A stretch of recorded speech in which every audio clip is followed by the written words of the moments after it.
Ang dalagang ito na may sariwang hitsura at may kasintahan na mayaman at gwapo ay hindi inaasahang napagpalit ng kaluluwa sa isang babaeng bilanggong malapit ng magretiro at pilay na lumalakad gamit ang tungkod. Mula noon kinailangan niyang maranasan ang madilim na buhay sa bilangguan. Ang dalagang iyon na nagngangalang Eulji Hai ay isang magandang abogada. Kamakailan, tumanggap siya ng kaso para sa pagpapababa ng parusa. Ang akusado ay si Jiang Huasa na nagkasala sa extortion. Ang biktima ay may kaugnayan sa isang tribal group. Nakulong si Jiang Huasa ng 34 taon. Sa mga taong ito, nagpakita siya ng napakagandang pag-ugali sa korte. Nag-usap ng pribado ang komite. Nagkasundo sila na payagan ang pagpapababa ng sentensya upang makabalik siya sa lipunan. Tiyak na hindi papatawarin ng tribal group si Jiang Huasa. Nakita ni Eulji Hai ang pagkakataon at mabilis na naghangad na umusad. Agad niyang inirekomenda ang kanyang sarili kay Ma Hyun-chul. Tiniyak sa kanya na hindi makakakuha ng pagpapababa ng sentensya si Jiang Huasa at mamamatay sa bilangguan. Ngunit ang kondisyon ay kailangan niyang makipagtulungan sa law office. Hindi agad sinang-ayunan ni Ma Hyun-chul ang kahilingan ni Eulji Hai. Una, gusto niyang makita ang kakayahan ni Eulji Hai. Napilitan si Eulji Hai na pumasok sa bilangguan upang hikayatin si Jiang Huasa. Sa loob ng 34 na taon, nagbago ang panahon. Kahit makabalik sa lipunan, hindi na makakaangkop si Jiang Huasa sa buhay sa labas. Mas mabuting manatili dito, at least may makakain, may inom, at may magandang medikal na pangangalaga. Hindi inalintana ni Jiang Huasa kung magiging pulubi o walang tirahan siya pagkalabas. Gusto lang niyang gumanti sa kanyang ina. Sa huling paglalakbay kasama ang kanyang ina, nakita ni Eulji Hai na hindi naging matagumpay ang kanyang pagkikaya. Para makamit ang kanyang layunin, sinadya niyang galitin si Jiang Huasa. Hindi ba siya nagkasakit dahil sa iyo? Ang demensya na iyan ay mula rin doon. Ang dahilan ay ang sobrang pressure nang ipagbili mo ang iyong sariling anak. Kung hindi ka makakalimot, paano mabubuhay ang isang normal na tao? Nagalit si Jiang Huasa at nawala ng kontrol sa emosyon, kaya kinuha niya ang tungkod at hinampas si Eulji Hai. Ang sigaw ni Eulji Hai para sa tulong ay umakit sa mga gwardiya ng bilangguan at sa miyembro ng komite. Dahil sa karahasan, ikinulong si Jiang Huasa sa solitary confinement. Pansamantalang ipinagpaliban ang pagpapababa ng sentensya. Samantala, pinunasan ni Eulji Hai ang dugo sa kanyang mukha habang tinatawagan si Ma Hyun-chul para sabihin ang kanyang nagawa. Pinaalalahanan niya si Ma Hyun-chul na huwag kalimutan. Sa harap ng chairman ng Jisang Chaebol, pinuri niya si Eulji Hai. Nang malaman ni Kisan na hindi makakaharap sa korte si Jiang Huasa, umiti siya. Kailangan niyang aminin na may kakayahan si Eulji Hai. Pagkatapos makamit ang kanyang layunin, umuwi siya at nakasama ang kanyang kasintahan. Habang abala silang dalawa, tumunog ang doorbell. Binuksan nila ang pinto upang tingnan, ngunit isang karton lamang ang nakita nila sa harap ng pinto at walang tao. Sa loob ng karton ay may isang kahon. Sa loob ng kahon ay isang lumang pahayagan na nagbabalita tungkol sa pagkasunog ni Jiang Huasa sa kanyang kasintahang si Ju Yaong Bae, 34 taon na ang nakalipas. Nakilala ni Kyojin ang kahon na naglalaman ng pahayagan bilang alaala ng kanyang ama at bukod pa rito, nakasulat din ang kanyang pangalan sa kahon. Hula niya na ang pahayagan ay ipinadala sa kanya, ngunit hindi niya alam kung paano konektado ang kaso ni Jiang Huasa sa kanya. Sinabi ni Eulji Hai sa kanya na si Ju Yaong Bae, na sinunog ni Jiang Huasa 34 taon na ang nakalipas, ay ang kanyang kapatid sa ama. Tungkol sa ibang bagay, hindi rin alam ni Eulji Hai. Saglit na nalito si Kyojin. Maliban sa kanyang kapatid na si Kisan, siya at si Ju Yaong Bae ay mga anak sa labas ng kanyang ama. Hindi niya talaga alam kung gaano karaming anak pa ang mayroon ang kanyang ama. Kinabukasan, nagdao si Ma Hyun-chul ng party upang ipagdiwang si Eulji Hai, ngunit hindi siya masaya sa boring na party na ito. Gusto lang niyang makipagtulungan sa law firm. Sinabi ni Ma Hyun-chul na kailangan pa ng opinyon ng ibang mga kasosyo at kailangan pang pag-usapan ng mas maigi ang bagay na ito. Sa panahong iyon, sinabihan ng pulis trapiko si Ma Hyun-chul na lumabas ng sasakyan. Si Eulji Hai ay kusa at masiglang tumulong, kasama rin ang kanyang assistant. Hindi inaasahang pagkaumpisa pa lang ng sasakyan, pinahinto na ng pulis ang assistant at pinasuri ang antas ng alkohol nito. Marami nang nainom ang assistant kanina, kaya't agad itong nahuli. Sinikap ni Eulji Hai na ipaliwanag para sa assistant, ngunit hindi niya alam na ang pulis trapiko ay matagal na niyang kalaban. Ang pulis trapiko ay dating miyembro ng homicide team. Dahil sa isang kaso, nagkaroon sila ng hidwaan ni Eulji Hai na nagresulta sa kanyang pagiging traffic police. Ginamit ng pulis ang dahilan ng pag-inom habang nagmamaneho upang pagmultahin si Eulji Hai at sa pilitang pinagtrabaho ng 30 oras sa serbisyo publiko. Ngunit nagkataong ang gawain ni Eulji Hai ay ipinagkaloob sa kanya ay ang maging abogado ni Jiang Huasa para sa kanyang kasong walang sala. Sa pagkakataong ito, hindi makakatanggi si Eulji Hai. Kailangan lang niyang dalhin ang mga dokumento na nakolekta ng ina ni Jiang Huasa sa loob ng mga taon upang patunayan ang kawalang kasalanan ng kanyang anak. Ngunit pagdating niya sa bahay, hindi niya sinuri ng detalyado ang mga dokumentong ito. Gusto lang niyang tapusin ang gawain. Dumating si Eulji Hai sa bilangguan sa tamang oras. Ngayon, siya ang abogado ni Jiang Huasa. Magkakaroon sila ng 6 na beses na pagpupulong. Ngunit hindi siya naghanda ng anuman, umaasa lang siya na makikipagtulungan si Jiang Huasa sa kanya. Kapag napilitang magkasama sa loob ng 5 oras, kailangan lang nila na hindi magkagulo. Sa ikalawang pagpupulong, dinalhan ni Eulji Hai si Jiang Huasa ng ilang tinapay at siya naman ay nanood ng video. Nang interviewin ni Kisan si Jiang Huasa sa harap ng media, biglang inagaw ni Jiang Huasa ang ipad nang marinig ang tunog. Nang makita niya ang mukha ni Kisan, may ilang alaala na bumalik sa kanyang isip at patuloy niyang binanggit ang pangalan ni Ju Yaong Bae. Kinabukasan, nawalan siya ng malay dahil sa paninikip ng dibdib. Agad na dumating ang doktor ng bilangguan upang magbigay ng first aid. Kasama rin si Kyojin sa kanila nila. Noong nakaraang beses, pagkatapos matanggap ang package, naging mausisa si Kyojin kay Jang Hwasa. Gusto niyang makakuha ng mas maraming impormasyon. Nagkataong may isa pang bilanggo na nangangailangan ng agarang medikal na atensyon. Ibinigay ng doktor si Jang Hwasa kay Kyojin, habang sila naman ay nagpunta upang iligtas ang isa pa. Ginamit ni Kyojin ang defibrillator kay Jang Hwasa, biglang nagdilim ang kalangitan. Sumabog ang ilaw sa silid, nagliparan ang mga spark. Habang umiiwas, aksidenteng natapakan ni Ulji Hai ang kable ng makina. Nawalan siya ng balanse at natumba kay Jang Hwasa. Pagkatapos humupa ang lahat, sabay na dinala sina Jang Hwasa at Ulji Hai sa emergency room. Habang nagkakasalubong sila, biglang malakas na tinawag ni Ulji Hai ang gwardiya upang huminto. Hirap na hirap siyang bumaba sa higaan at tinanggal ang ventilator ni Jang Hwasa. Ano ito? Hindi maaari. Sa sandaling iyon, nagpalit ng kaluluwa ang dalawa. Hindi alam ni Jang Hwasa kung bakit niya nasakop ang katawan ni Ulji Hai. Walang tigil niyang sinampal ang kanyang mukha. Gusto niyang kumpirmahin kung nananaginip lang ba siya. Hanggang sa tinawag ng gwardiya ang abogada, saka lamang nakumpirma ni Jang Hwasa. Ang kanyang kaluluwa ay napunta sa katawan ni Ulji Hai. Nakalabas si Jang Hwasa sa parking lot sa tulong ng gwardiya. Umupo siya sa sasakyan ni Ulji Hai. Nakita ng gwardiya na natataranta ang kanyang kalooban, kaya iminungkahi nitong pumunta muna sa ospital. Kailangan ni Jang Hwasa ng oras para kumalma pagkatapos ng kakaibang pangyayaring ito. Pagkaalis ng gwardiya, saka lamang kumalma si Jang Hwasa. Upang madama ang kalayaang matagal nang nawala, inubad niya ang kanyang sapatos at tumakbo ng walang saping sa paa sa kalsada. Ang kagalakan ng muling pagkabuhay ay parang tambol na tumunog sa puso ni Jang Hwasa. Nagmaneho si Kyojin upang sundan si Jang Hwasa. Pagkatapos ay mahigpit na niyakap si Jang Hwasa upang aliwin. Nahihiyang itinulak ni Jang Hwasa si Kyojin. Nang marinig niyang tinawag siya ni Kyojin na ate, inakala ni Jang Hwasa na siya ang kapatid ni Ulji Hai. Nang bendahehan ni Kyojin ang kanyang sugat, tinapik niya ang kamay ni Kyojin at hinaplos ang ulo nito. Naguguluhan si Kyojin, bakit biglang gumamit ng formal na pananalita ang kanyang nobya sa kanya at tumitingin pa sa kanya ng may mabuting tingin. Sa puntong ito, wala siyang ideya na may ibang kaluluwa sa katawan ng kanyang nobya. Upang kumpirmahin ang kalagayan ng kanyang nobya, dinala siya ni Kyojin sa ospital para sa pagsusuri. Lumabas na si Jang Hwasa mula sa bilangguan, ngunit nagising pa rin ayon sa kanyang biological clock noong nasa bilangguan pa. Nang mapagtanto niya na nasa hotel siya at hindi na sa impyernong lugar na iyon, para siyang nabuhay muli at kumain ng masarap na almusal. Pagkatapos kumain ng ilang sandali, bigla siyang humagulgol.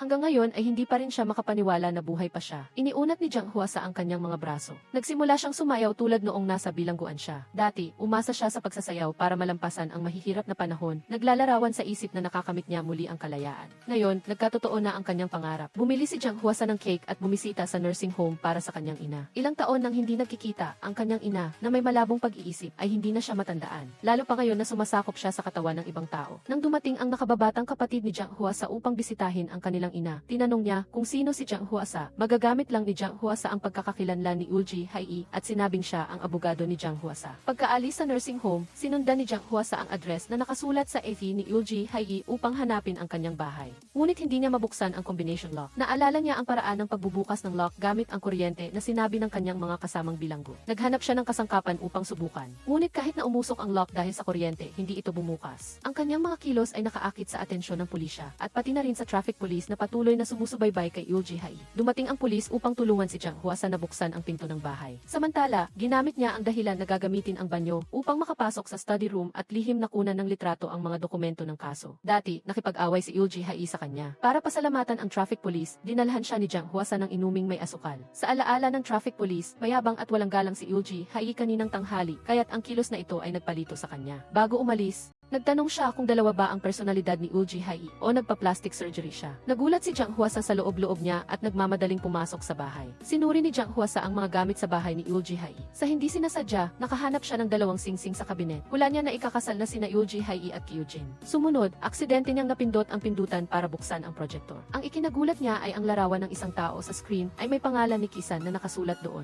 Ngunit natukoy ni Jang Hwasa na ang lalaki ay hindi si Kisan, kundi si Ju Yaong-bae, ang lalaking kilala niya. Noong nakaraan, magkasintahan sina Jang Hwasa at Ju Yaong-bae. Pagkatapos ng kanilang date, saka lamang sinabi ni Ju Yaong-bae kay Jang Hwasa na siya ang anak ng direktor ng kumpanya kung saan nagtatrabaho si Jang Hwasa. Sa muling pag-alaala ng nakaraan, sabay silang nagtungo sa kanilang dating tagpuan. Nakita ni Jang Hwasa si Kisan na nakasandal sa kotse at naninigarilyo. Sa kanyang isip, lumitaw ang imahe ni Ju Yaong-bae. Magkatulad na magkatulad ang kanilang postura. Dahil dito, mas naniwala si Jang Hwasa na ang tunay na pagkatao ni Kisan ay si Ju Yaong-bae. Sa gulat, napasigaw si Jang Hwasa ng pangalan ni Ju Juyaong Bae. Nang marinig ito, labis na natakot si Kisan. Agad siyang humabol upang makita kung sino ang nakakaalam ng kanyang tunay na pagkatao. Mabilis na tumakbo si Jiang Huasa. Nang bumuhos ang malakas na ulan, pagod na huminto si Kisan sa paghabol. Sa kabutihang palad, nakatakas si Jiang Huasa. Maraming tanong sa kanyang puso. Kung hindi pa patay si Juyaong Bae, bakit siya nakulong dahil sa pagkasunog kay Juyaong Bae? At bakit buhay pa si Juyaong Bae sa ilalim ng pangalang Kisan? Upang imbestigahan ng husto ang mga bagay na ito, kailangan niyang gamitin ang katawan at pagkakakilanlan ni Ulji Hai.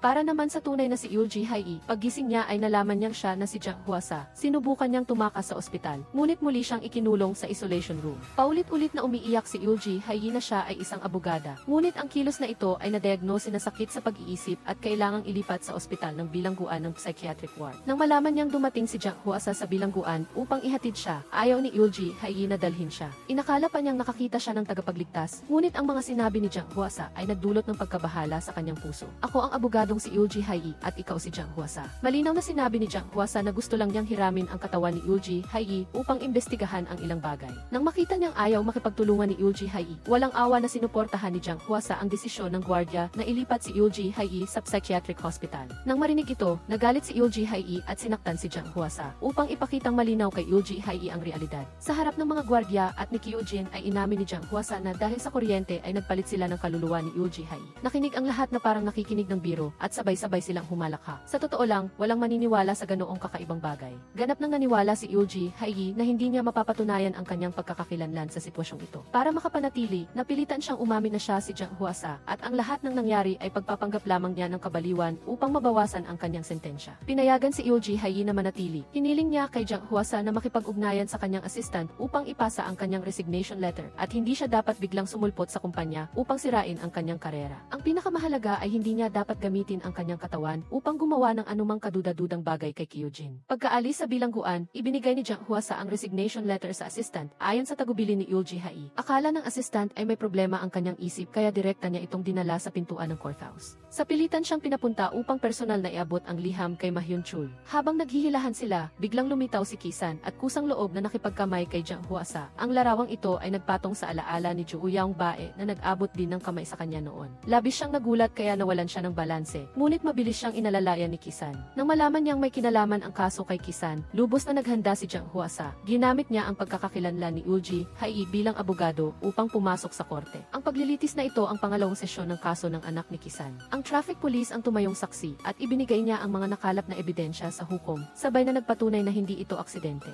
kundi ito ay isang kaso ng sinadya. Dumating ang pagkakataon ni Ulji Hai upang ipagtanggol ang nasasakdan, ngunit walang alam si Jiang Huasa tungkol dito. Wala siyang nagawa kundi sabihin na wala siyang maibibigay na pahayag. Ang mga salitang ito ay nagpagulat sa buong hukuman. Pagkatapos ng paglilitis, mariing hinawakan ni Kisan ang liig ni Jiang Huasa. Lubos siyang hindi nasisiyahan sa ginawa nito kanina. Nang makitang halos mawalan na ng hininga si Jiang Huasa, ibinagsak siya ni Kisan sa lupa upang imbestigahan ang katotohanan sa likod ng pagkamatay ni Juyaong Bae. Ginamit ni Jiang Huasa ang pagkakakilanlan ni Ulji Hai upang lapitan ang abogadong sikang na dating nagtanggol sa kanya. At ang taga-usig na humawak sa kaso ay walang iba kundi ang ama ni Ulji Hai. Gusto niyang malaman kung ano ang nangyari matapos siyang uminom ng pampatulog noon. Lumalabas na si Juyaong Bae ay isang anak sa labas ng pamilya Ji. Dinala niya si Jiang Huasa sa bundok, tiningnan ang conglomerate at real estate ng kanyang ama. Naniniwala siyang may karapatan siya sa ari-arian ng kanyang ama. Pagkatapos, palihim na pumasok si Juyaong Bae sa kumpanya hating gabi at kinuha ang malaking halaga ng pera mula sa safe. Nang paalis na siya, nahuli siya ng panganay na anak ng pamilya J, si Kisan. Sinabi ni Juyaong Bae sa kanya na siya ay kapatid sa ama ni Kisan.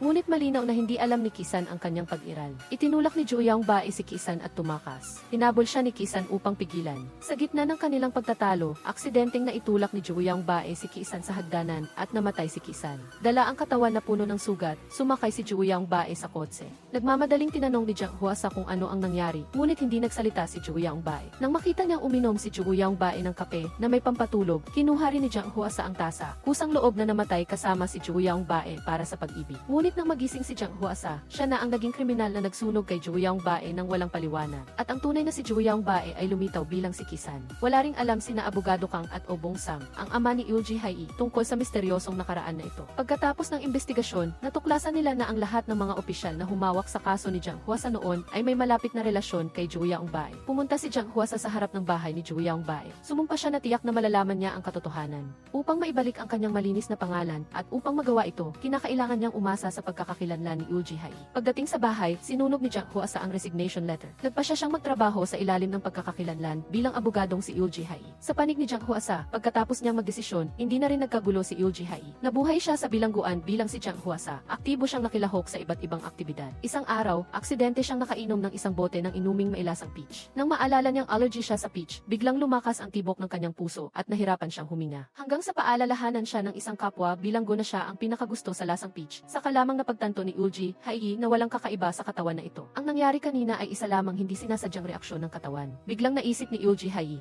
Ang insidenteng ito ay nagbigay sa kanya ng ideya kung paano haharapin si Jiang Huasa nang dumalaw ang kapatid ni Jiang Huasa. Nalaman ni Eulji Hai na ginamit ni Jiang Huasa ang kanyang pagkakakilanlan upang ilipat ang kanilang ina sa isang pribadong silid sa ospital. Nakaisip siya ng paraan upang harapin si Jiang Huasa. Sa ilalim ng tagubili ni Eulji Hai, lihim na inilipat ng kapatid ni Jiang Huasa ang kanilang ina sa ibang lugar. Nang malaman ang balita, nagmadaling tumakbo si Jiang Huasa sa nursing home. Sinabi ng kapatid ni Jiang Huasa sa kanya na pumunta siya sa bilangguan upang kausapin si Ate Jiang Huasa. Pumunta si Jiang Huasa sa bilangguan upang pakiusapan si Eulji Hai na sabihin ang kinaroroonan ng kanyang ina. Ngunit naglabas si Eulji Hai ng isang sandwich at sinabihan siyang kainin ito. Dahil sa pagmamadali upang iligtas ang kanyang ina, isinubo ni Jiang Huasa ang sandwich nang walang pag-aalinlangan. Lumalabas na may peach pala sa loob nito at ang katawan ni Eulji Hai ay allergic sa peach. Agad na nahirapan huminga si Jiang Huasa at nawala ng malay. Tinawag ni Eulji Hai ang gwardiya. Maaga niyang kinumputa ang eksaktong oras na wala ang mga gwardiya. Bukod pa rito, nakipagsabwatan na rin siya sa isang kapwa bilanggo na dating nurse. Ayon sa plano, lumitaw ang babaeng bilanggo, kusang loob na sinabi na dating siyang nurse at makapagbibigay ng first aid. Kinuha niya ang defibrillator ayon sa kahilingan ni Eulji Hai. Pinili ni Eulji Hai ang tamang pagkakataon upang bumagsak sa kanyang sariling katawan, umaasa na makapagpapalit muli ng kaluluwa tulad ng dati. Ngunit ang trahedya ay pagkatapos niyang magising, nakulong pa rin si Eulji Hai sa katawan ni Jiang Huasa. Patuloy na inilalantad ni Jiang Huasa na muntik na siyang saktan ni Eulji Hai.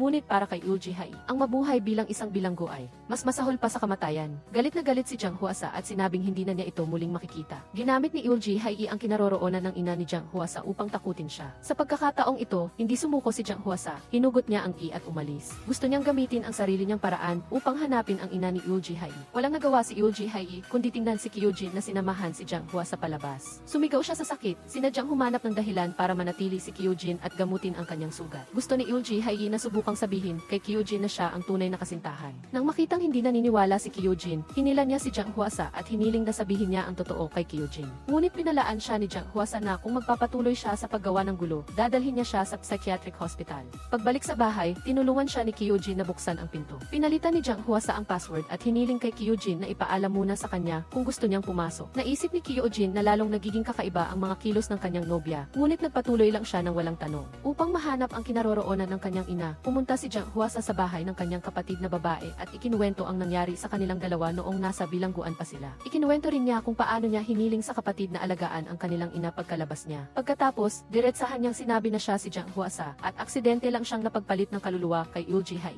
Bagamat naramdaman ng kanyang kapatid na kakaiba ito, ang mga sinabi ni Jiang Huasa ay tanging sila lamang dalawa ang nakakaalam. Kaya't naniwala siya sa mga sinabi ni Jiang Huasa. Pagkatapos, dinala ni Huasa ang kanyang ina sa doktor. Habang hinuhugasan ni Huasa ang buhok ng kanyang ina, napansin niya ang isang peklat sa ulo nito, kaya dinala niya ang ina sa doktor. Sinuri ng doktor ang hugis ng sugat at nagsabing ito ay sanhi ng matalim na armas at dahil sa matinding pagkakabangga sa ulo, meron itong mga sintomas ng demensya. Naalala ni Huasa na noong huling bumisita ang kanyang ina sa kanya noon, sinabi nitong nakakolekta na siya ng sapat na ebidensya para patunayan ang kanyang pagiging inosente at mabilis niyang babaliktarin ang kaso. Pagkatapos noon, hindi na niya nakontak ang kanyang ina. Ngayon, sa pag-iisip ng maigi, malinaw na mayroong nanakit sa kanilang mag-ina. Upang linisin ang kanyang pangalan, pumunta si Huasa sa istasyon ng pulisya upang hanapin ang kaso 34 taon na ang nakakaraan. Nagkataon na nakasalubong niya ang pulis trapiko. Agad na tinulungan ni Bong Sam si Huasa na hanapin ang mga larawan ng pinangyarihan ng krimen. Ngunit ang lahat ng larawan ay malaki ang pagkakamanipula at walang makitang larawan ng namatay at ang front view ng driver's seat. Nang gabing iyon, inayos ni Huasa ang mga file sa tulong ng kanyang nakababatang kapatid na si Miran. Matagal nang lumipas ang statute of limitations ng kaso. Ngunit nagpasya siyang gamitin ang kanyang sariling kakayahan para muling simulan mula kay Chu Yaongbae. Gusto niyang kunin ang lahat ng pinahahalagahan ni Chu Yaongbae at gawin siyang walang-wala gaya ng dati. Samantala, lihim ding nag-imbestiga si Eugene kung sino talaga ang nagpadala ng package. Noong gabing iyon, nagde-date ang magkasintahan at inimbitahan ni Hai ang isang pribadong chef para magluto. Nakita ng chef ang isa't isa nang umalis siya.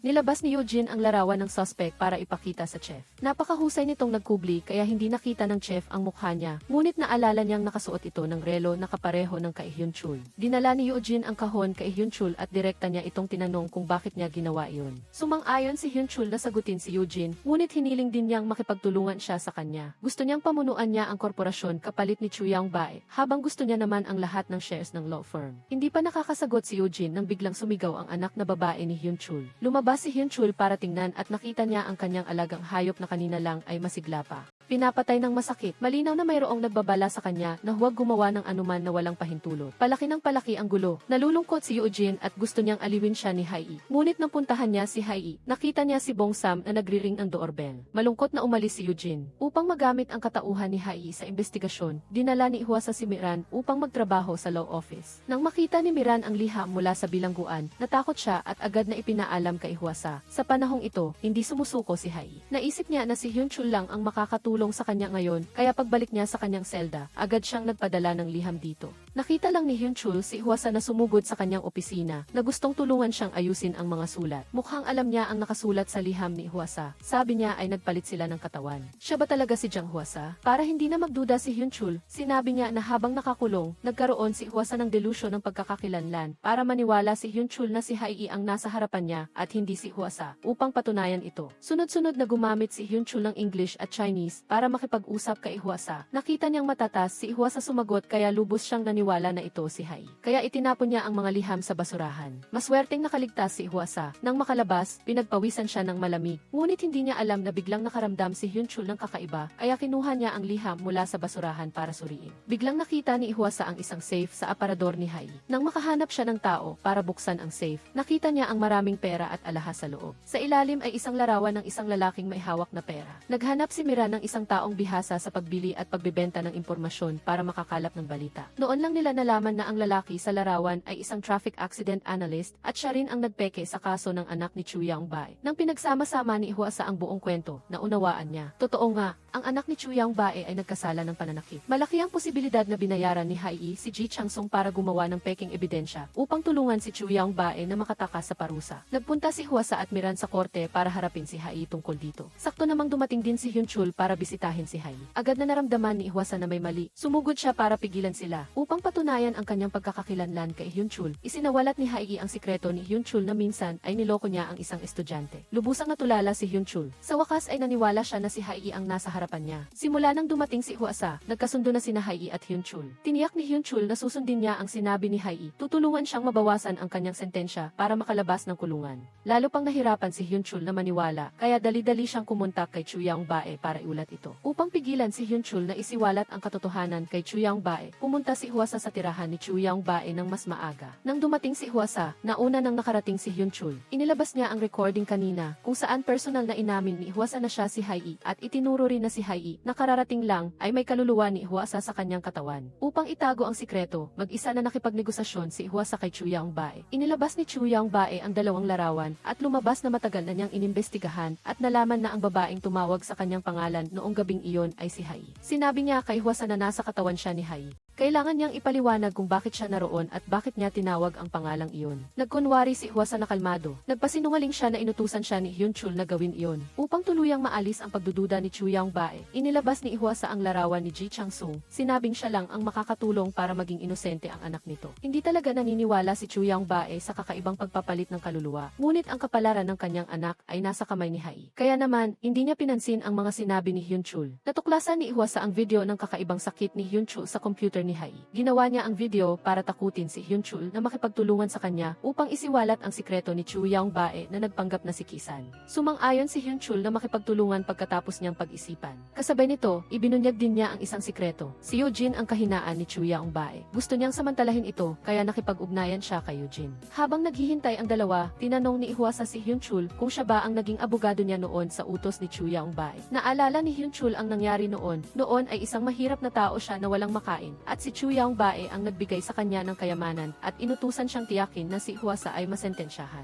Muling tinanong ni Hwasa ang tungkol sa sugat sa ulo ng kanyang ina. Nagduda siya na si Chu Yangbae ang may gawa. Medyo lasing si Hyunchul, sinabi niya na gusto niyang bawiin ang ebidensya. Kaya't sinaktan niya ang ina ni Hwasa. Naggalit ang ngipin ni Hwasa sa galit. Dinampot niya ang bote sa mesa at pinalo sa ulo ni Hyunchul. Dumating si Eugene sa hotel kung saan nanatili si Hyunchul, ngunit hinarang siya ni Chu Yangbae sa unang palapag. Gustong malaman ni Eugene kung pinatay ba ni Chu Yangbae ang aso ni Hyunchul at kung ang paggawa niya nito ay may pahiwati. Sa huli, nagulo ang kanilang mapayapang ugnayan bilang magkapatid. Inamin ni Chu Yangbae na siya ang gumawa nito dahil palaging pinapabora ng kanyang ama si Eugene at matagal na niyang itinalaga si Eugene bilang tagapagmana ng korporasyon. Gusto sana ni Hyunchul na tulungan si Eugene na magmana, kaya ginawa niya ito para makuha lang ang gusto niya. Sinumbatan ni Eugene si Chu Yangbae na hindi siya pinayagan magmana ng korporasyon noon kaya dinala siya nito para manirahan sa isang walang nakatirang isla. Ang malungkot na pakiramdam na iyon ay hindi pa rin niya nakakalimutan hanggang ngayon. Umaasa siyang hindi nasasaktan ni Chu Yangbae ang mga inosente dahil lang sa pag-iingat sa kanya. Nang makatakas mula sa pagbabantay ni Chu Yangbae, agad na pinuntahan ni Eugene si Hyunchul. Ang katok niya sa pinto ay gumising kay Hwasa na mahimbing na natutulog sa loob. Mula sa malayo, nakita niya si Hyunchul na nakahando sa isasahig. May maraming dugo sa katawan. Ang kanyang mga kamay at damit ay mayroon ding hindi kakaunting dugo. Nang bumalik siya kagabi, natarantang inisip niya na pinatay niya si Hyunchul. Ang katok sa pinto ni Eugene ay nakakuha ng atensyon ng security guard at ni Bong Sam. Pinaghiwa ni Bong Sam ang pinto.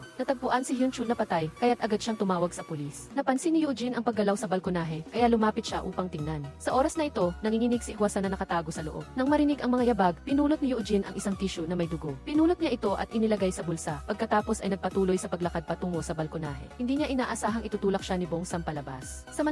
Sinamantala ni Hwasa ang pagkakataon para ihagis ang kanyang sapatos na may mataas na takong sa ibaba. Siya naman ay bumaba sa balkonahe ng ikalawang palapag, ngunit hindi niya inaasahang makasalubong si Chu Yangbae sa ikalawang palapag na nakatingin sa kanya ng malamig. Nang marinig ang boses ni Bong Sam na nakatingin pababa mula sa ikatlong palapag, hinila ni Chu Yangbae si Hwasa papasok sa silid. Nakuha ni Chu Yangbae ang pinanghahawakan niya laban kay Hwasa sa pagpatay. Ginawa niya siyang tau-tauhan na kontrolado niya. Hiniling ni Chu Yangbae na manalo siya sa kaso ng kanyang anak at dapat siyang dumating kapag tinawag at sumunod sa kanyang mga utos.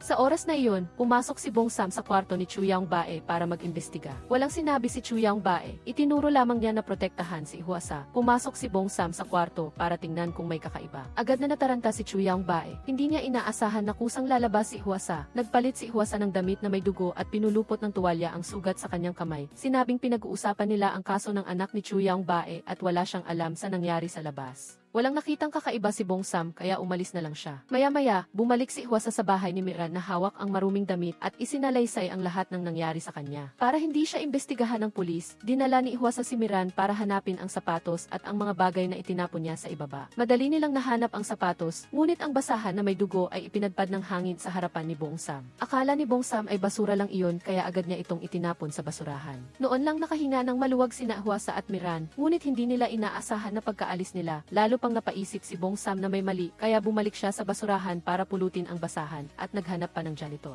Tinatanong ang tungkol sa pagpapamahagi ng mga tuwalya sa bawat kwarto. Matapos pansamantalang mawala ang pagdududa, napilitan si Hwasa na sabihin kay Chu Yangbae na gagawin niya ang lahat para manalo sa kaso ng anak nito. Upang malutas ang kasong ito, humingi ng tulong si Hwasa kay Hai sa korte. Nalaman na ni Hai ang pagkamatay ni Hyunchul. Kung gusto niyang mabawasan ang kanyang sentensya, kailangan niyang makipagtulungan kay Hwasa. Hiniling niya kay Hwasa na dalhin ang lahat ng kailangan niya para makapagpalitan sila ng impormasyon. Pagkatapos makipagkita kay Hai, nakasalubong naman ni Hwasa si Eugene na naghahanap sa kanya. Malungkot si Eugene, gusto lang niya na aliwin siya ng kanyang kasintahan pagkatapos ng nangyari sa pinangyarihan ng krimen. Nakita niya ang nakasulat sa tissue, paru-paro. Paulit-ulit na niyang pinapangarap ang ospital na ito, ngunit sa bawat investigasyon ay wala siyang nakukuhang resulta. Upang malutas ang pagdududa, humingi siya ng tulong sa isang pribadong detective. Mabilis na nakakuha ng resulta ang detective. Wala siyang nakitang ospital na nagngangalang paru-paro, ngunit ang Central Hospital ay bumili ng isang maternity hospital na nagngangalang paru-paro. Agad na nagpunta si Eugene sa Central Hospital. Nakita niyang halos magkapareho ang ospital na ito sa kanyang panaginip. Pumasok siya sa isang maternity room. Nagpatong-patong ang mga eksena sa panaginip at sa realidad. Malinaw na nakita niya sa isang gabing maulan at mahangin na gumagana ang defibrillator. Ang pasyente sa kama at ang medical staff sa sahig ay parehong patay na, tanging isang bata na umiiyak pa. Naramdaman ni Eugene na siya ang batang iyon. Gusto niyang tingnan ang pangalan sa pulso ng pasyente, ngunit bigla siyang ginising ng detective. Naglaho ang ilusyon at wala siyang nakita. Napakaraming taon na siyang nag-iisa, kaya gusto niyang maaliw siya ni Hai at pakasalan ito at bumuo ng pamilya. Si Hwasa, sa katawan ni Hai, ay hindi alam ang gagawin sa sitwasyon. Dali-dali siyang tumawag kay Miran para humingi ng tulong. Nagpasinungaling si Miran na dumating siya para pag-usapan ang kaso ng anak ni Chu Yaong-bae. Kinailangan lang umalis ni Eugene. Kinabukasan, dinala ni Hwasa ang mga kailangan ni Hai sa korte. Ikinuwento ni Hai ang nangyari. Isinalaysay niya kay Hwasa ang kaso ng anak ni Chu Yaong-bae. Nang gabing iyon, nagmamaneho palabas sina Ji Chang-sung at ang kanyang kaibigan. Maulan at madulas ang kalsada, kaya apektado ang kanilang paningin. Hindi malinaw na nakita ni Chang-sung ang traffic light, kaya nabangga niya ang mga naglalakad na ikinamatay ng 2 tao sa lugar. Si Bong Sam, na noon ay isang detective sa homicide unit, ang humawak sa kasong ito. Nang malaman ni Hai ang balita, agad siyang dumating at naging abogado ni Chang-sung. Gusto pa rin ni Hwasa na malaman ang mga detalye, ngunit oras na para magtanong si Hai. Gusto niyang malaman kung bakit biglang nawala ng malay si Hwasa noong nakita niya ang video ni Kisan at bakit niya tinawag ang pangalan ni Chu Yaong-bae. Tumanggi si Hwasa na sumagot. Natapos ang paghaharap ng dalawa, bago umalis si Hwasa, pinayuhan siya ni Hai ng ilang bagay. Kung ipatawag siya ng pulisya dahil sa pagkamatay ni Hyun-chul, kailangan niyang puntahan agad siya dahil hindi niya kayang harapin mag-isa ang mahirap na sitwasyong ito. Hindi nagkamali ang hula ni Hai, lalong nagiging komplikado ang sitwasyon. Ipinakita muli ni Chu Yaong-bae ang video na kinunan ni Hyun-chul tungkol sa pagpapalit ng kaluluwa ni Hwasa at Hai. Mahirap paniwalaan ang kwentong ito, ngunit ang kanyang pagdududa ay nagtulak sa kanya na imbestigahan si Hwasa. Natuklasan niya na si Miran, na malapit kay Hwasa sa korte, ay naging assistant na ngayon ni Hai. Ano ba talaga ang relasyon ng tatlong ito? Napilitan siyang imbestigahan ng husto, kaya ipinag-utos niya na bantayan si Miran. Mula kay Chu Yaong-bae, may natuklasan din si Bong Sam. Ibinigay niya ang basahan na may dugo sa istasyon ng pulisya para sa pagsusuri. Ipinakita ng resulta na mayroon ding pulang nail polish sa basahan. Naalala niyang noong araw na iyon sa silid ni Chu Yaong-bae, ginamit ni Hai ang basahan para punasan ang kanyang kamay at ang kulay ng nail polish ni Hai ay pula. Bukod pa rito, sa silid ni Hyun-chul, mayroong higit sa 47 na lugar na may fingerprint ni Hai. Nagdulot ng pagdududa ang mga ebidensyang ito kay Bong Sam.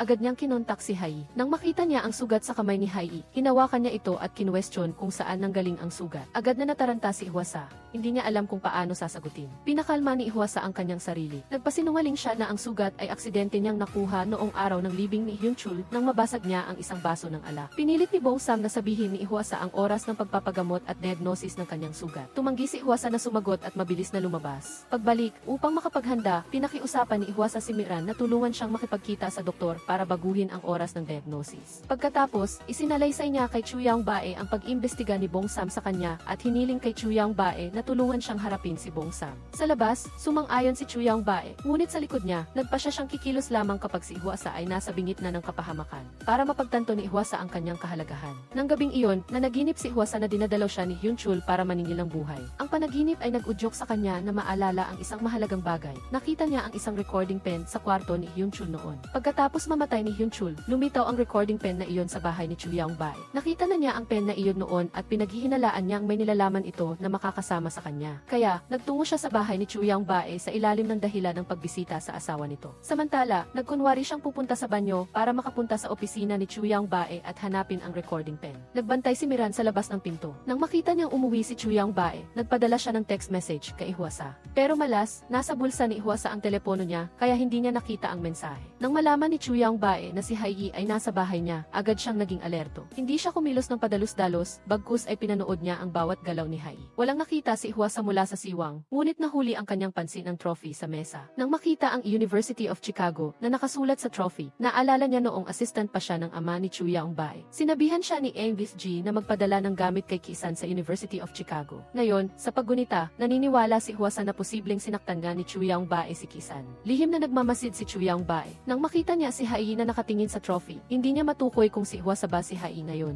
Upang matiyak ang pagkakakilanlan ni Hai, dalawang direksyon ang tinahak ni Chu Yaong-bae. Una, ipinagkatiwala niya kay Kim Yoo-soo ang posisyon ng managing partner sa law firm, pagkatapos ay sinuri ang reaksyon ni Hai. Sunod, ipinatawag niya ang doktor ng bilangguan upang suriin ang video kung saan sinabi ni Hwasa na siya si Hai. Sinuri ng doktor ang wika at mental na kalagayan at lumabas na walang senyales ng sakit sa pag-iisip ang babae sa video. Agad na tinanggap ni Yoo-soo ang posisyon. Tinanong niya ang bawat empleyado. Nang makita ni Hwasa, agad niyang nakilala na ito ang pulis na pumilit sa kanya na umamin ng kasalanan 34 taon na ang nakakaraan. Ngayon, inarap niya ang sitwasyon ng mahinahon. Sinabi ni Yoo-soo kay Hai na subukan niyang ipaliwanag ang plano para sa ikalawang paglilitis ni Jang-sung. Mabuti na lang at si Hai Talagang sinabi na niya kay Hwasa ang plano. Matatas na sumagot si Hwasa. Dahil dito, nawala ng pagdududa si Yusu. Ngunit pagkaalis ni Hwasa, sinuhulan ni Yusu ang kanyang assistant at inutusan siyang subaybayan ang bawat galaw ni Hwasa. Habang iniimbestigahan ni Hwasa ang kaso ni Jang Sung, natuklasan niya na ang isa sa mga biktima ay nag-iwan ng testamento na nagbibigay ng lahat ng kanyang ari-arian sa University of Chicago. Nag-imbita si Hwasa ng mga intelligence agent para imbestigahan. Nalaman nila na ang biktima ay dumating sa Korea para hanapin ang kaibigan niyang si ST. Pinagdugtong ni Hwasa ang lahat ng nangyari mula simula hanggang wakas. Natuklasan niya na ang babaeng nasagasaan ay isang propesor sa University of Chicago at kaklase ni Kisan.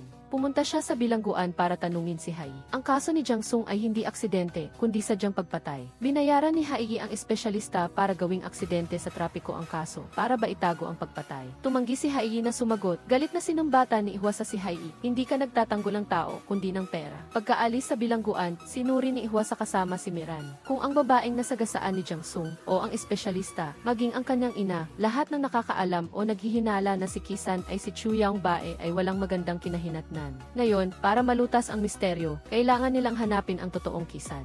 At ang kinaroroonan ng babaeng nagngangalang AC, tungkol kay AC, na imbestigahan na rin ni Eugene ang babaeng ito. Natuklasan ng pribadong detective na ang tanging tao na may kaugnayan sa Butterfly Eye Hospital ay kasalukuyang naglilingkod sa kanyang sentensya sa bodega ng estado siya ang nurse na tumulong kay Hwasa noon. Nagpunta si Eugene sa korte para hanapin ang nurse. Alam ng nurse ang kanyang intensyon, kaya humiling siya kay Eugene na maglipat ng pera sa account ng kanyang asawa. Pagkatapos ay kinuha niya ang dugo ni Hwasa para sa pagsusuri. Nang sumunod si Eugene, binigyan siya ng nurse ng dalawang kapakipakinabang na impormasyon. Noon, ang Butterfly Eye Hospital ay tinamaan ng meteoroid at isang dayuhang babae ang namatay dahil sa hirap sa panganganak. Gusto pa ni Kyojin na magtanong ng karagdagang impormasyon, subalit sinabihan siya ng nurse na kunin ang blood test report ni Jang Hwasa para sa palitan. Hindi nagtagal, ibinigay ni Kyojin ang blood test report ni Jang Hwasa sa nurse. Sinabi ng nurse sa kanya na ang pasyente ay lumabas ng Butterfly Eye Hospital na nagngangalang Essie. Noong panahong iyon, naglagay ng abiso ang ospital para hanapin ang pamilya nito. Ngunit walang sinumang miyembro ng pamilya ang lumitaw upang kunin ang pasyente at ang sanggol. Sa huli, ang katawan ni Esku ay ipinroseso. Napansin ng nurse ang abnormalidad sa blood test report ni Jang Hwasa at ipinakiusap niya kay Kyojin na suriin itong mabuti para kay Jang Hwasa dahil may utang na loob si Jang Hwasa sa nurse. Dahil sa kabaitan ni Kyojin bilang isang doktor, pumayag siya. Si Ulji Hayi ay nasa katawan ni Jang Hwasa. Ayaw ni Ulji Hayi na makita ni Kyojin ang kanyang hindi maayos na katawan, kaya't balak niya sanang tumanggi, ngunit pinilit siya ng nurse na sumailalim sa pagsusuri. Habang lumabas si Kyojin, itinurok ni Ulji Hayi ang gamot sa diabetes sa kanyang katawan. Tamang-tama, bumalik si Kyojin at sa gulat ni Ulji Hayi, nabitawan niya ang syringe sa sahig. Kasama ring nahulog sa sahig ang pares ng singsing na dinala ni Jang Hwasa para kay Ulji Hayi noong nakaraang pagkakataon. Iyon ang regalo na hindi pa niya naibigay kay Yeonjin noong kaarawan nito. Pinulot ni Yeonjin ang singsing. Naalala niya ang pamamasyal nila sa mall kasama si Hee, ang kanyang kasintahan, na napansin ang pares ng singsing na ito. Noong panahong iyon, sinabi pa niya na gusto niyang ipaukit ang mga titik sa singsing. Tiningnan ni Kyojin ang loob ng singsing, at totoo nga, nakakita siya ng isang linya ng mga salitang Ingles. Naalala ni Kyojin na dating tinitigan siya ni Jang Hwasa ng buong pagmamahal, sinasabing siya si Ulji Hayi. Ngayon ay lubos na siyang naniniwala. Si Ulji Hayi ba talaga si Ulji Hayi? Niyakap ni Kyojin si Ulji Hayi at umiyak. Sinisi niya ang sarili na hindi siya agad nakilala. Para masiguro ang tamang pagsusuri kay Ulji Hayi, nag-imbita si Kyojin ng panlabas na doktor para sa pangkalahatang pagsusuri niya. Ang resulta ng pagsusuri ay hindi matanggap ni Kyojin dahil ang katawan ni Jang Hwasa ay may pancreatic cancer at 3 buwan na lamang ang nalalabi. Pagkatapos malaman ang resulta, lubos na nalungkot si Ulji Hayi at umiyak ng malakas. Ang hindi sinasadyang pagpapalit ng kaluluwa kay Jang Hwasa ay mahirap na niyang tanggapin. Mahirap na nga't kinilala na siya ng kanyang kasintahan. Ngayon ay pinaglalaruan pa siya ng tadhana sa ganitong paraan na pinipilit siyang manatili sa katawan ni Jang Hwasa. Pagdanas ng huling 3 buwan ng buhay sa loob ng kulungan,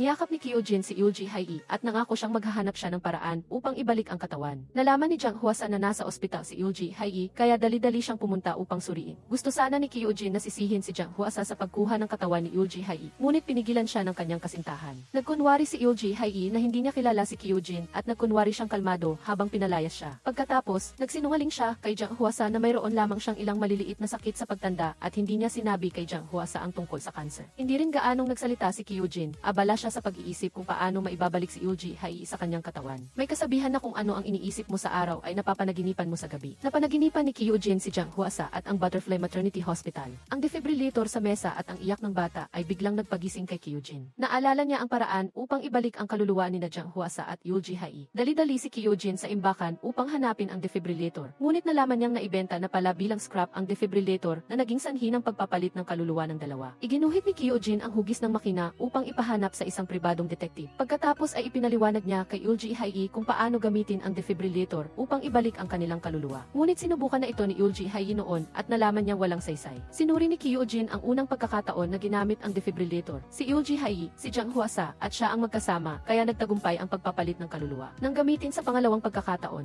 naroroon sina Yulji Hai at Jang Hwasa ngunit walang epekto kaya't nahulaan niyang ang susi sa pagpapalit ng kaluluwa ay nakasalalay sa kanya. Nang marinig ito, nakakita si Yulji Hai ng pag-asa ngunit pinaalalahanan niya si Kyujin na huwag sabihin kay Jang Hwasa ang tungkol sa karamdaman. Nag-alala siya na kung malalaman ni Jang Hwasa na may sakit ang katawan, hindi siya papayag na magpalit. Kasabay nito, si Jang Hwasa, na walang kaalam-alam, ay nasa isang pagpupulong para sa kaso ni Jang Sung. Pinilit ni Yang Soo si Jang Hwasa na ipagtanggol si Jang Sung bilang walang kasalanan sa ikalawang paglilitis. Sa labas, pumayag si Jang Hwasa, ngunit sa katunayan ay nangangalak siya ng ebidensya. Gusto niyang maparusahan si Jang Sung. Gusto niyang iparamdam sa kalaban kung ano ang pakiramdam ng makulong. Nalaman ng mga intelligence personnel ang immigration record ng dayuhang babae na binangga ni Jang Sung. Batay sa impormasyon ng gastos ng dayuhang babae, ang huling lugar na pinuntahan niya ay ang bahay ni Chu Yaong-bae. Nag-iisip si Jang Hwasa kung paano makukuha ang PE footage ng pinto ng bahay niya. Nagkataon, nakatanggap siya ng balita na gustong makipagkita ni Chu Yaong-bae sa kanya. Nagtungo si Jang Hwasa sa bahay ni Chu Yaong-bae. Bago pa man iyon, sinuhulan na ni Chu Yaong-bae ang doktor ng bilangguan. Ngayon lang nalaman ni Jang Hwasa na mayroon siyang cancer at 3 buwan na lang ang nalalabi para mabuhay. Hindi alam ni Chu Yaong-bae na ang taong nasa harap niya ay si Jang Hwasa.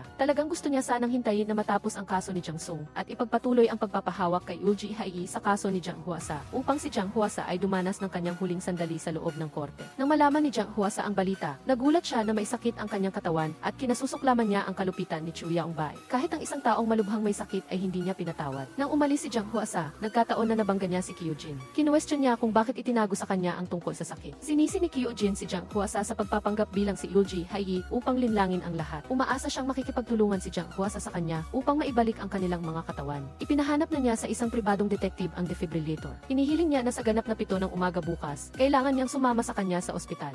Umuwi si Jang Hwasa sa gitna ng ulan at buong daan ay nag-iisip siya. Talagang sakim siya. Ang batang katawang ito ay gustong maghiganti kay Chu Yaong-bae, gustong magbigay galang sa kanyang ina. Ngunit hindi pumayag ang kanyang konsensya na si Yulji Hai na walang kasalanan ay kailangang magdusa para sa kanya. Buong magdamag na tulala si Jang Hwasa. Kinaumagahan, nagpaalam siya kay Kamiran at nagpa siya na makipagkita kay Kyujin. Habang naghihintay kay Kyujin, hindi mapakali si Jang Hwasa dahil hindi niya personal na maipasok sa kulungan si Chu Yaong-bae na sumira sa kanyang buong buhay. Hindi talaga niya matanggap ang puot na ito. Nagsorry si Jang Hwasa kay Yulji Hai at sa loob niya, humingi siya ng kaunting oras. Tumakbo ng tumakbo si Jang Hwasa. Nakita niya si Obong Sam sa harap ng istasyon ng pulisya na nakabalik na sa Major Crimes Unit. Pagkatapos malaman ni Obong Sam kung saan gustong pumunta si Jang Hwasa, nagmaneho siya upang ihatid ito doon. Nagpunta silang dalawa sa nursing home ng ina ni Jang Hwasa at sabay na kumain kasama ang matanda. Sa kalagitnaan ng pagkain, nahulog ang kanin mula sa ina ni Jang Hwasa papunta sa kanyang damit. Dinala ni Jang Hwasa ang kanyang ina sa banyo para ayusin, ngunit hindi niya inaasahang may naghihintay na ambush. Isang lalaki at isang babae ang sumugod, pinatumba siya at dinala siya. Ang dalawang taong ito ay sinuhulan ni Yulji Hai. Natatakot si Yulji Hai na magbago ang isip ni Jang Hwasa kaya naghanda siya ng maaga. Ang ina ni Jang Hwasa, sa sobrang gulat, biglang sumigaw ng pangalan ni Jang Hwasa. Matagal nang naghintay si Obong Sam, ngunit hindi pa rin lumabas si Jang Hwasa. Napansin niyang may nangyari kaya agad siyang sumugod sa banyo. Ngunit hindi niya nakita si Jang Hwasa. Ang alaala ng ina ni Jang Hwasa ay nagulo. Patuloy niyang sinasabi na sinaktan siya ni Ma Hyun Chul.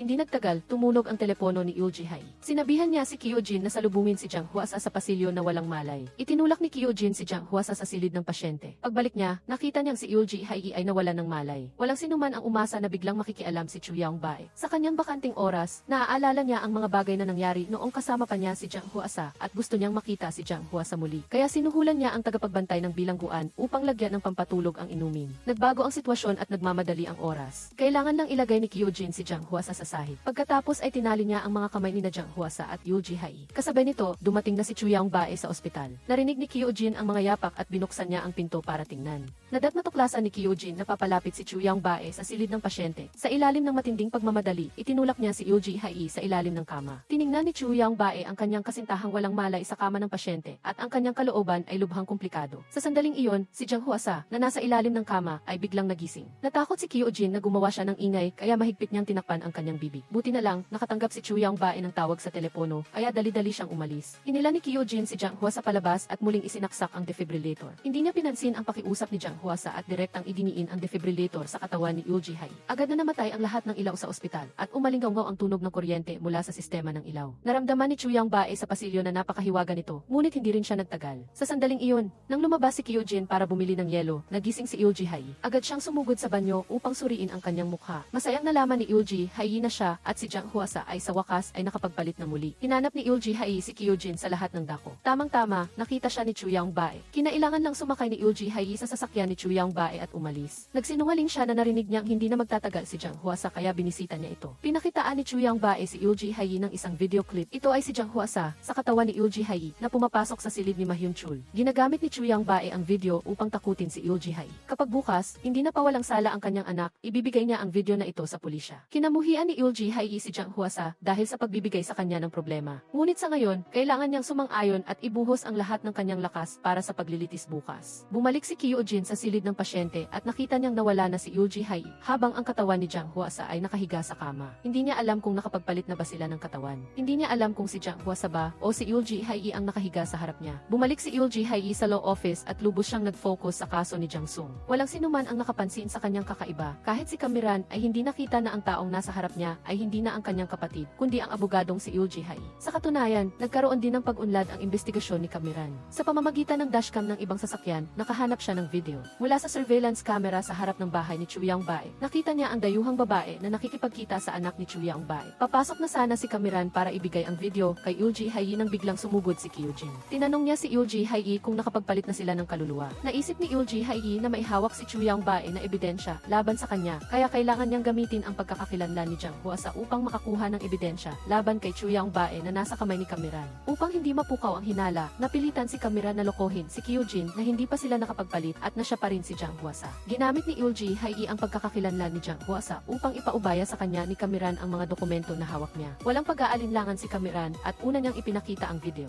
Nakipagkita ang anak ni Chu Yangbae sa dayuhang babae at ibinigay ang lahat ng dokumento. Nakahanap si Yoji Hai ng paraan upang kontrolin si Chu Yangbae. Pinuri niya si Kamiran sa kanyang mahusay na trabaho. Kinaumagahan, binuksan ang paglilitis sa kaso ni Ji Chang-sung. Sa panayam ng media, muling ibinalik ni Yoji Hai ang kanyang kumpiyansang anyo. Buong pagmamalaki niyang sinabi na mananalo siya sa kasong ito. Sa paglilitis, si Yoji Hai ay naging napakalakas gamit ang ebidensya upang gawing puti ang itim at matagumpay na nagpasya ang hukom na hindi napatunayan ang kasong sadyang pananakit ni Jiang Sung. Naghanda si Chu Yangbae ng pagdiriwang para kay Yoji Hai. Tinawag ni Yoji Hai si Chu Yangbae sa isang silid at ipinakita sa kanya ang video ng dayuhang babae. Lubos na nagulat si Chu Yangbae. Kinuwestiyon niya ang pinagmulan ng video. Tumanggi si Yoji Hai na ibunyag ito. Hiningi niyang sirain ni Chu Yangbae ang video ng pagpasok niya sa silid ni Ma Hyun-chul at kailangan din niyang gawin siyang kasosyo sa law office. Napilitang sumunod si Chu Yangbae. Si Yoji Hai ay isang taong nakakaintindi sa puso ng tao. Ibinigay niya ang lahat ng dokumento na nakuha ni Kamiran kay Chu Yangbae. Pagkatapos, nagpunta si Yoji Hai sa ospital upang kunin ang peres ng singsing na nakasuot sa liig ni Jiang Huasa. Hindi niya inaasahan na biglang idinilat ni Jiang Huasa ang kanyang mga mata. Sinabi ni Yoji Hai kay Jiang Huasa na ipinagtanggol niya si Ji Chang-sung at nanalo. Mula ngayon, magkakahiwalay na sila ng landas. Nagalit si Jiang Huasa, ngunit sa puntong ito, siya, na mas mababa ang katayuan, ay maaari lamang magmakaawa kay Yoji Hai na bigyan siya ng pagkakataong makita.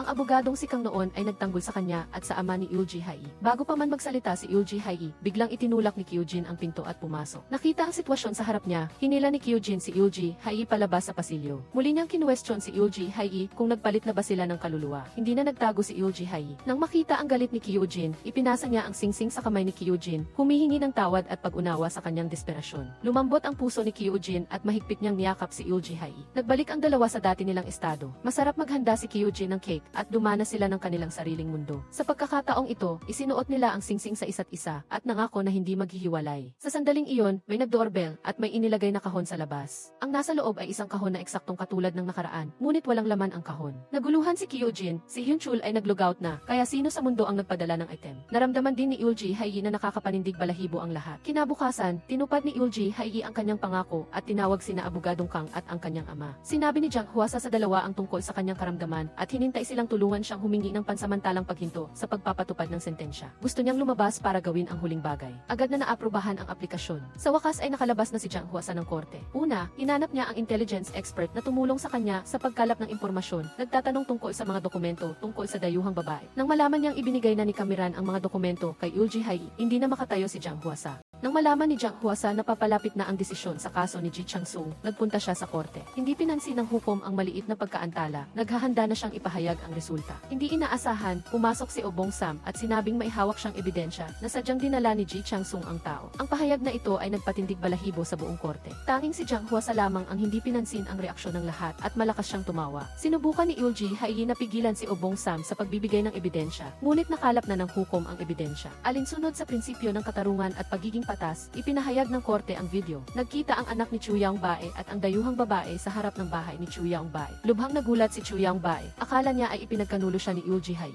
Nagulat din si Ulji Hayi. Noon lang siya nakapag-react. Ang video na ibinigay niya kay Chu Yong-bae ay hindi ang orihinal. Ang dahilan kung bakit nakuha ni Obong Sam ang orihinal na video ay dahil sa plano ni Jang Hwasa. Habang kumakain si Obong Sam sa labas, ipinapanood ni Jang Hwasa sa isang tao ang video na ito sa dihi sa kainan. Nang makuha ni Obong Sam ang atensyon, ipinakiusap niya sa intelligence expert na ilagay ang XP sa mesa ni Obong Sam. Pagkatapos gawin ang lahat ng ito, sinabihan ni Jang Hwasa ang intelligence expert na lumayo dahil minsan din siyang naging kriminal at kakilala niya si Obong Sam. Ibinase ng hukom ang kanyang desisyon sa ebidensya. Si Ji Chang-sung ay pinaghihinalaan ng sadyang pananakit at kailangan siyang pansamantalang ikulong habang hinihintay ang pinal na desisyon. Naintindihan ni Chu Yong-bae na ang lahat ay gawa ni Jang Hwasa. Dali-dali siyang sumugod upang habulin si Jang Hwasa. Ngunit paglabas niya, napalibutan siya ng mga mamamahayat. Lumingon si Jang Hwasa at nagpakita ng mapanuksong ngiti kay Chu Yong-bae. Natapos ang paglilitis. Galit na itinapon ni Chu Yong-bae ang kanyang mga gamit at kinwestiyon si Ulji Hayi kung pinagtaksilan siya nito. Hindi binanggit ni Ulji Hayi ang pagpapalit ng kaluluwa. Ipinaliwanag niya na wala siyang ginawa sa likod ng kanyang likod. Kasabay nito, tiniyak din niya na tutulungan niya si Jang Sung na mapawalang sala. Noon lang kumalma si Chu Yong-bae at nagpasya siyang bigyan siya ng isa pang pagkakataon. Bumalik si Ulji Hayi sa bahay at inilantad ang lahat kay Kamiran. Sa puntong ito, wala na itong halaga. Ngayon ay si Ulji Hayi na siya at hindi si Jang Hwasa. Pagkatapos, kinuha niya ang lahat ng gamit ni Kamiran at pinalayas siya. Nalaman ni Kamiran mula sa intelligence specialist ang kinaroroonan ni Jang Hwasa. Nagpunta siya sa motel upang makipagkita kay Jang Hwasa. Sinabi ni Jang Hwasa kay Kamiran na mayroon siyang cancer at wala na siyang gaanong oras. Kaya gusto lang niyang tapusin ang kanyang paghihiganti. Hindi gusto ni Kamiran na mawala ng pag-asa. Humanap siya ng doktor para gamutin si Jang Hwasa. Binigyan ng doktor ng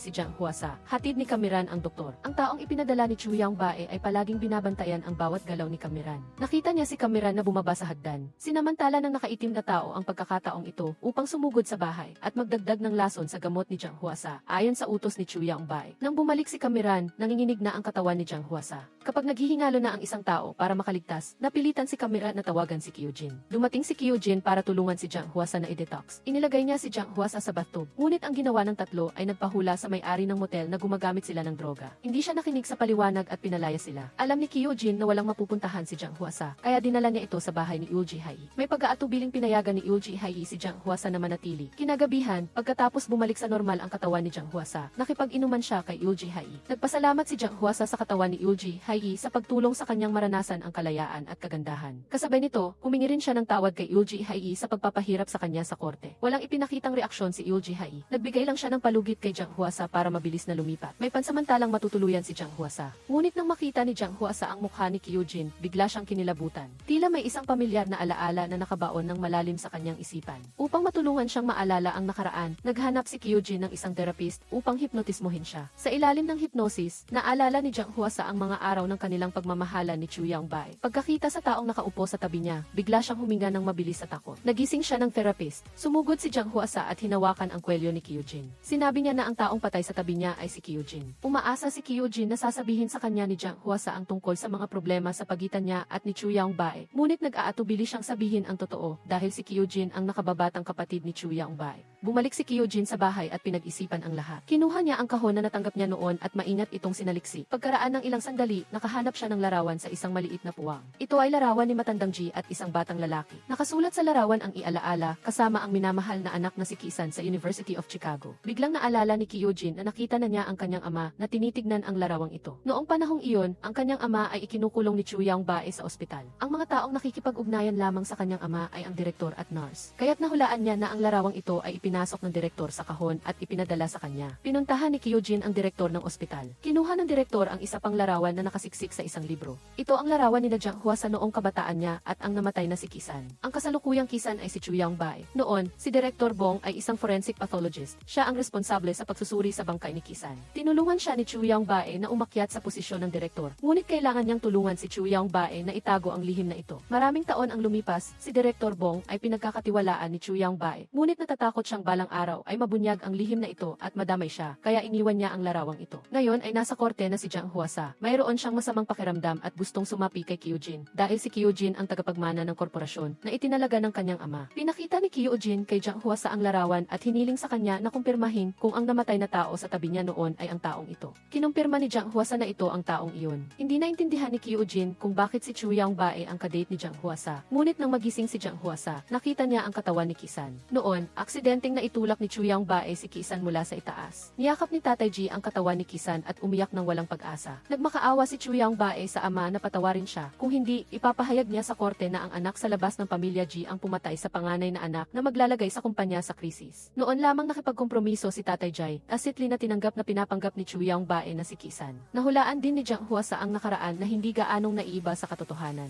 Ngunit naghinala siya na may hindi masabi si Tatay Jai, kaya pumayag siyang magpanggap si Chu Yangbae bilang si Kisan. Nahihilo si Eugene sa magulong relasyon ng pamilya, kaya hinanap niya si Chu Yangbae. Ngunit hiniling ni Chu Yangbae na pumunta siya sa ibang bansa para magtrabaho ng isang taon. Tumanggi si Eugene. Sinabi ni Chu Yangbae na si Haii ay naaresto na at ang taga ng kanyang pananatili sa kulungan ay depende kung pupunta si Eugene sa ibang bansa. Nagmamadaling hinanap ni Eugene si Haii. Ngunit paglabas niya, pinatulog siya ng mga tauhan ni Chu Yangbae. Hindi nagtagal bago nito, inaresto ng pulisya si Haii dahil sa hinalang pagpatay kay Hyun Chul. Papunta sa istasyon ng pulisya, dinala ni Bong Sam si Haii upang makilala si Chu Yangbae. Sinumbat ni Haii ang kalaban dahil sa pagtatraidor sa kanya at pagpapaaresto sa kanya. Ngunit hindi pinansin ni Chu Yangbae ang damdamin ni Haii. Ang pinakakabahala niya ay ang kanyang anak. Nahirapan si Haii na patunayan ang kawalang sala ng kanyang anak, kaya't siya ay lumuhod at nagmakaawa kay Chu Yangbae na patawarin siya. Sa paggawa nito, isiniwalat niya ang tungkol sa pagpapalit ng kaluluwa kay Huasa at ipinaliwanag na si Huasa at hindi siya ang pumasok sa silid ni Hyun Chul. Ngunit hindi naniwala si Chu Yangbae at nagpilit na pagbayarin si Haii. Sinuri ng pulisya ang dugo ni Haii at nalaman na tumugma ito sa mga bakas ng dugo sa panyo. Bukod pa rito, natuklasan ni Bong Sam ang isang surveillance video na nagpapakita kay Haii na pumapasok sa silid ni Hyun Chul, ngunit walang anumang footage ng kanyang paglabas. Upang matulungan si Chu Yangbae, ang kanyang assistant ay,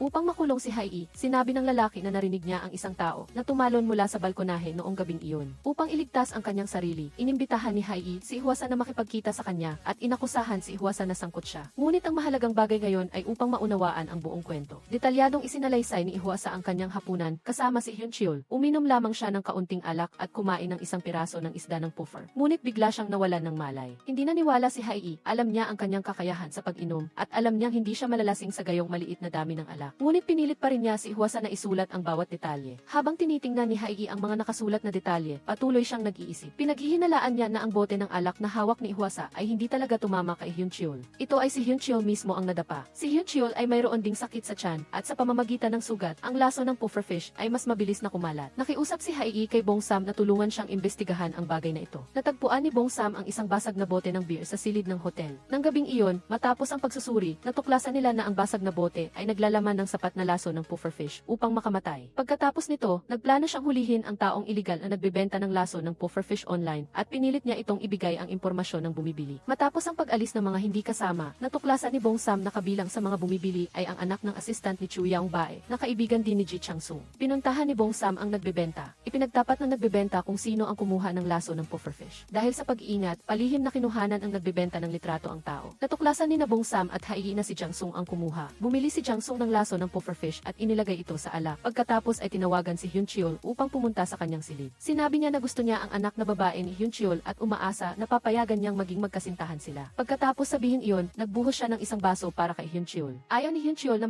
alam sa mga usapin ng kanyang mga anak kaya hindi siya uminom ng alak at umalis. Ibinigay ni Jang Sung ang bote ng alak kay Hyun Cheol at sinabi sa kanya na iwi ito at inumin. Hindi inaasahan ni Chu Yang Bae na ang sarili niyang anak ang pumatay kay Hyun Cheol.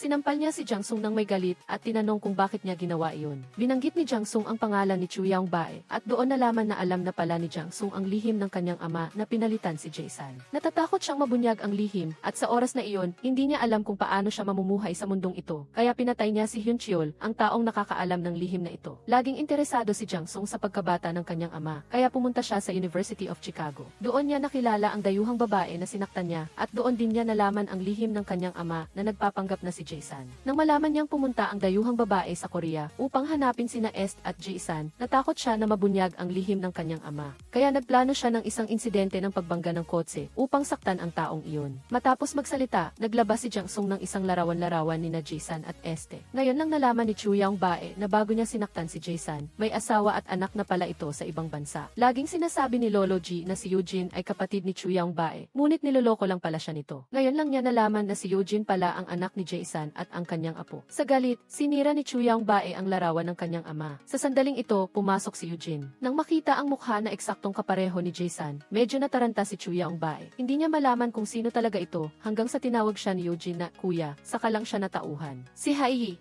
Nagtrabaho si Hai sa kanyang law firm nang walang anumang hinala, ngunit tinanggal siya ni Yang Soo. Nagpumilit siyang makipagtalo na sinasabing napawalang sala na siya, kaya bakit siya tinanggal? Ngunit kahit anong depensa niya, naniniwala pa rin si Yang Soo na hindi niya nahawakan ng maayos ang kaso ng kanyang pamangkin, kaya tinanggal niya siya. Binawi ang kotse ni Hai at binalaan din siyang lumipat sa bahay ng kumpanya sa loob ng itinakdang oras. Umalis si Hai pauwi at ibinuhos ang lahat ng galit niya kay Hwasa. Ilang taon siyang nagsikap para sa kanyang mahalagang karera, ngunit nawala ang lahat dahil kay Hwasa. Niyakap ni Hwasa si Hai na umiiyak. Hinayaan siyang ilabas ang kanyang sama ng loob. Pinayuhan niya itong maging masaya at hiniling na maging abogado niya si Hai. At sa pag-aakalang ang kaluluwa ni Hai ay dating nasa kanyang katawan, kaya siya ang nakakaintindi sa kanyang nararamdaman. Agad na tumanggi si Hai, sapat na ang pinsalang idinulot ni Hwasa sa kanya, ayaw na niyang masangkot pa. Nagmakaawa si Hwasa sa kanya. Tumakbo rin si Eugene pagkatapos ng sunod-sunod na pagsisiyasat. Naniniwala siya na si Jae-san ay maaaring ang kanyang tunay na ama, kaya nagmakaawa siya kay Hai na tulungan siyang ibunyag ang lihim ng huwad na pagkakakilanlan ni Chu Yang Bae. Noon lamang sumang-ayon si Hai. Sinuri ni Hai ang kasalukuyang paglilitis. Kung umaasa lamang sila sa larawan sa kamay ni Eugene, imposible itong parusahan si Chu Yang Bae. Sinabi ng direktor ng ospital na si Bong Sam na mayroon siyang mahalagang ebidensya. 4 na tao ang dumating sa bahay ni Direktor Bong Sam. Sa di inaasahang pagkakataon, nakasalubong nila si Chu Yang Bae. Lumabas na ang istante sa silid na pinagpupulungan nila ay nilagyan ng listening device. Lahat ng napag-usapan ng 4 ay narinig ni Chu Yang Bae. Hindi inaasahan ni Chu Yang Bae na ang 4 na ito ay magsasama-sama, ngunit hindi niya ito pinansin. Tiwala siyang siya ang magiging huling mananalo. Ang ebidensya na binanggit ni Direktor Bong Sam ay isang cassette tape. Noon, hinanap ng ina ni Hwasa ang lahat ng posibleng ebidensya at ni-record ang kanyang pag-uusap sa rescue police. Mula sa pag-uusap, maririnig na ang totoong sanhi ng pagkamatay ni Jae-san ay dahil sa bali ng liig at hindi sa pagkalason sa carbon monoxide. Ni-record ito ni Hai sa kanyang telepono. Tinulungan siya ni Bong Sam na hanapin ang rescue police na namahala sa eksena noon, ngunit nalaman nilang patay na ito. Naisip ni Hwasa na si Chu Yang Bae ang may kagagawan. Mahinahon na sinuri ni Hai ang sitwasyon, sinabing hindi sila dapat maghinala ng walang batayan at kailangan nilang makahanap ng ebidensya. Naglabas ng warrant of arrest ang pulisya para kay Ji Chang-sung sa kaso ng pagpatay kay Hyun Cheol. Upang makatakas, sumakay si Chang-sung sa motorsiklo at tumakas. Kumilos ang pulisya upang pigilan siya. Nang makita niyang napapalibutan siya, ayaw sumuko ni Chang-sung. Galit siyang pinatakbo ang kanyang motorsiklo patungo sa sasakyan ng pulisya na nagresulta sa kanyang pagkatalsik. Dinala si Chang-sung sa ospital para sa emerhensyang paggamot. Binalaan ni Chu Yang Bae ang doktor. Kung mangyari ang masama sa kanyang anak, hindi sila magiging panatag. Nakaligtas si Jang Sung, ngunit habang buhay siyang lumpo at hindi na makapamuhay ng normal. Sa labis na sakit at galit, dali-daling umuwi si Chu Yang Bae, kumuha ng baril at gusto niyang patayin ang lahat ng lumalaban sa kanya. Ang una niyang gustong patayin ay si Eugene. Pinigilan siya ni na Eugene at Yang Soo at nailigtas nila si Eugene. Hanggang sa labis siyang na-stress, nagkaroon siya ng atake sa puso at bumagsak sa lupa. Sa puntong ito, nakipagkita si Yang Soo kay Hai. Inilabas niya ang mga ebidensya na nilabag ni Hai ang batas upang manalo sa kaso at pinilit siyang kampihan si Chu Yang Bae. Nilalabanan niya sina Hwasa at Eugene at kung hindi ay isa sa publiko niya ang ebidensya na mawawala ng lugar si Hai sa propesyon ng abogasya at posibleng makulong pa. Nakuha si Hai, pumunta siya sa bahay ng kanyang ama. Ibinigay ni na Hwasa at ng iba pa ang lahat ng nakolekta nilang dokumento sa kanya upang makasuhan niya si Chu Yang Bae. Inilagay ng lahat ang kanilang pag-asa sa kanya, ngunit nahihiya siyang tumalikod. Pagkatapos kumain, nakita ni Hai ang kanyang ama na nakaupo sa sahig at naghugas paghuhugas ng pinggan. Tinanong niya ang kanyang ama kung pinagsisisihan niya na mula sa pagiging isang henyong taga-usig ay bumagsak siya sa ganitong kalagayan.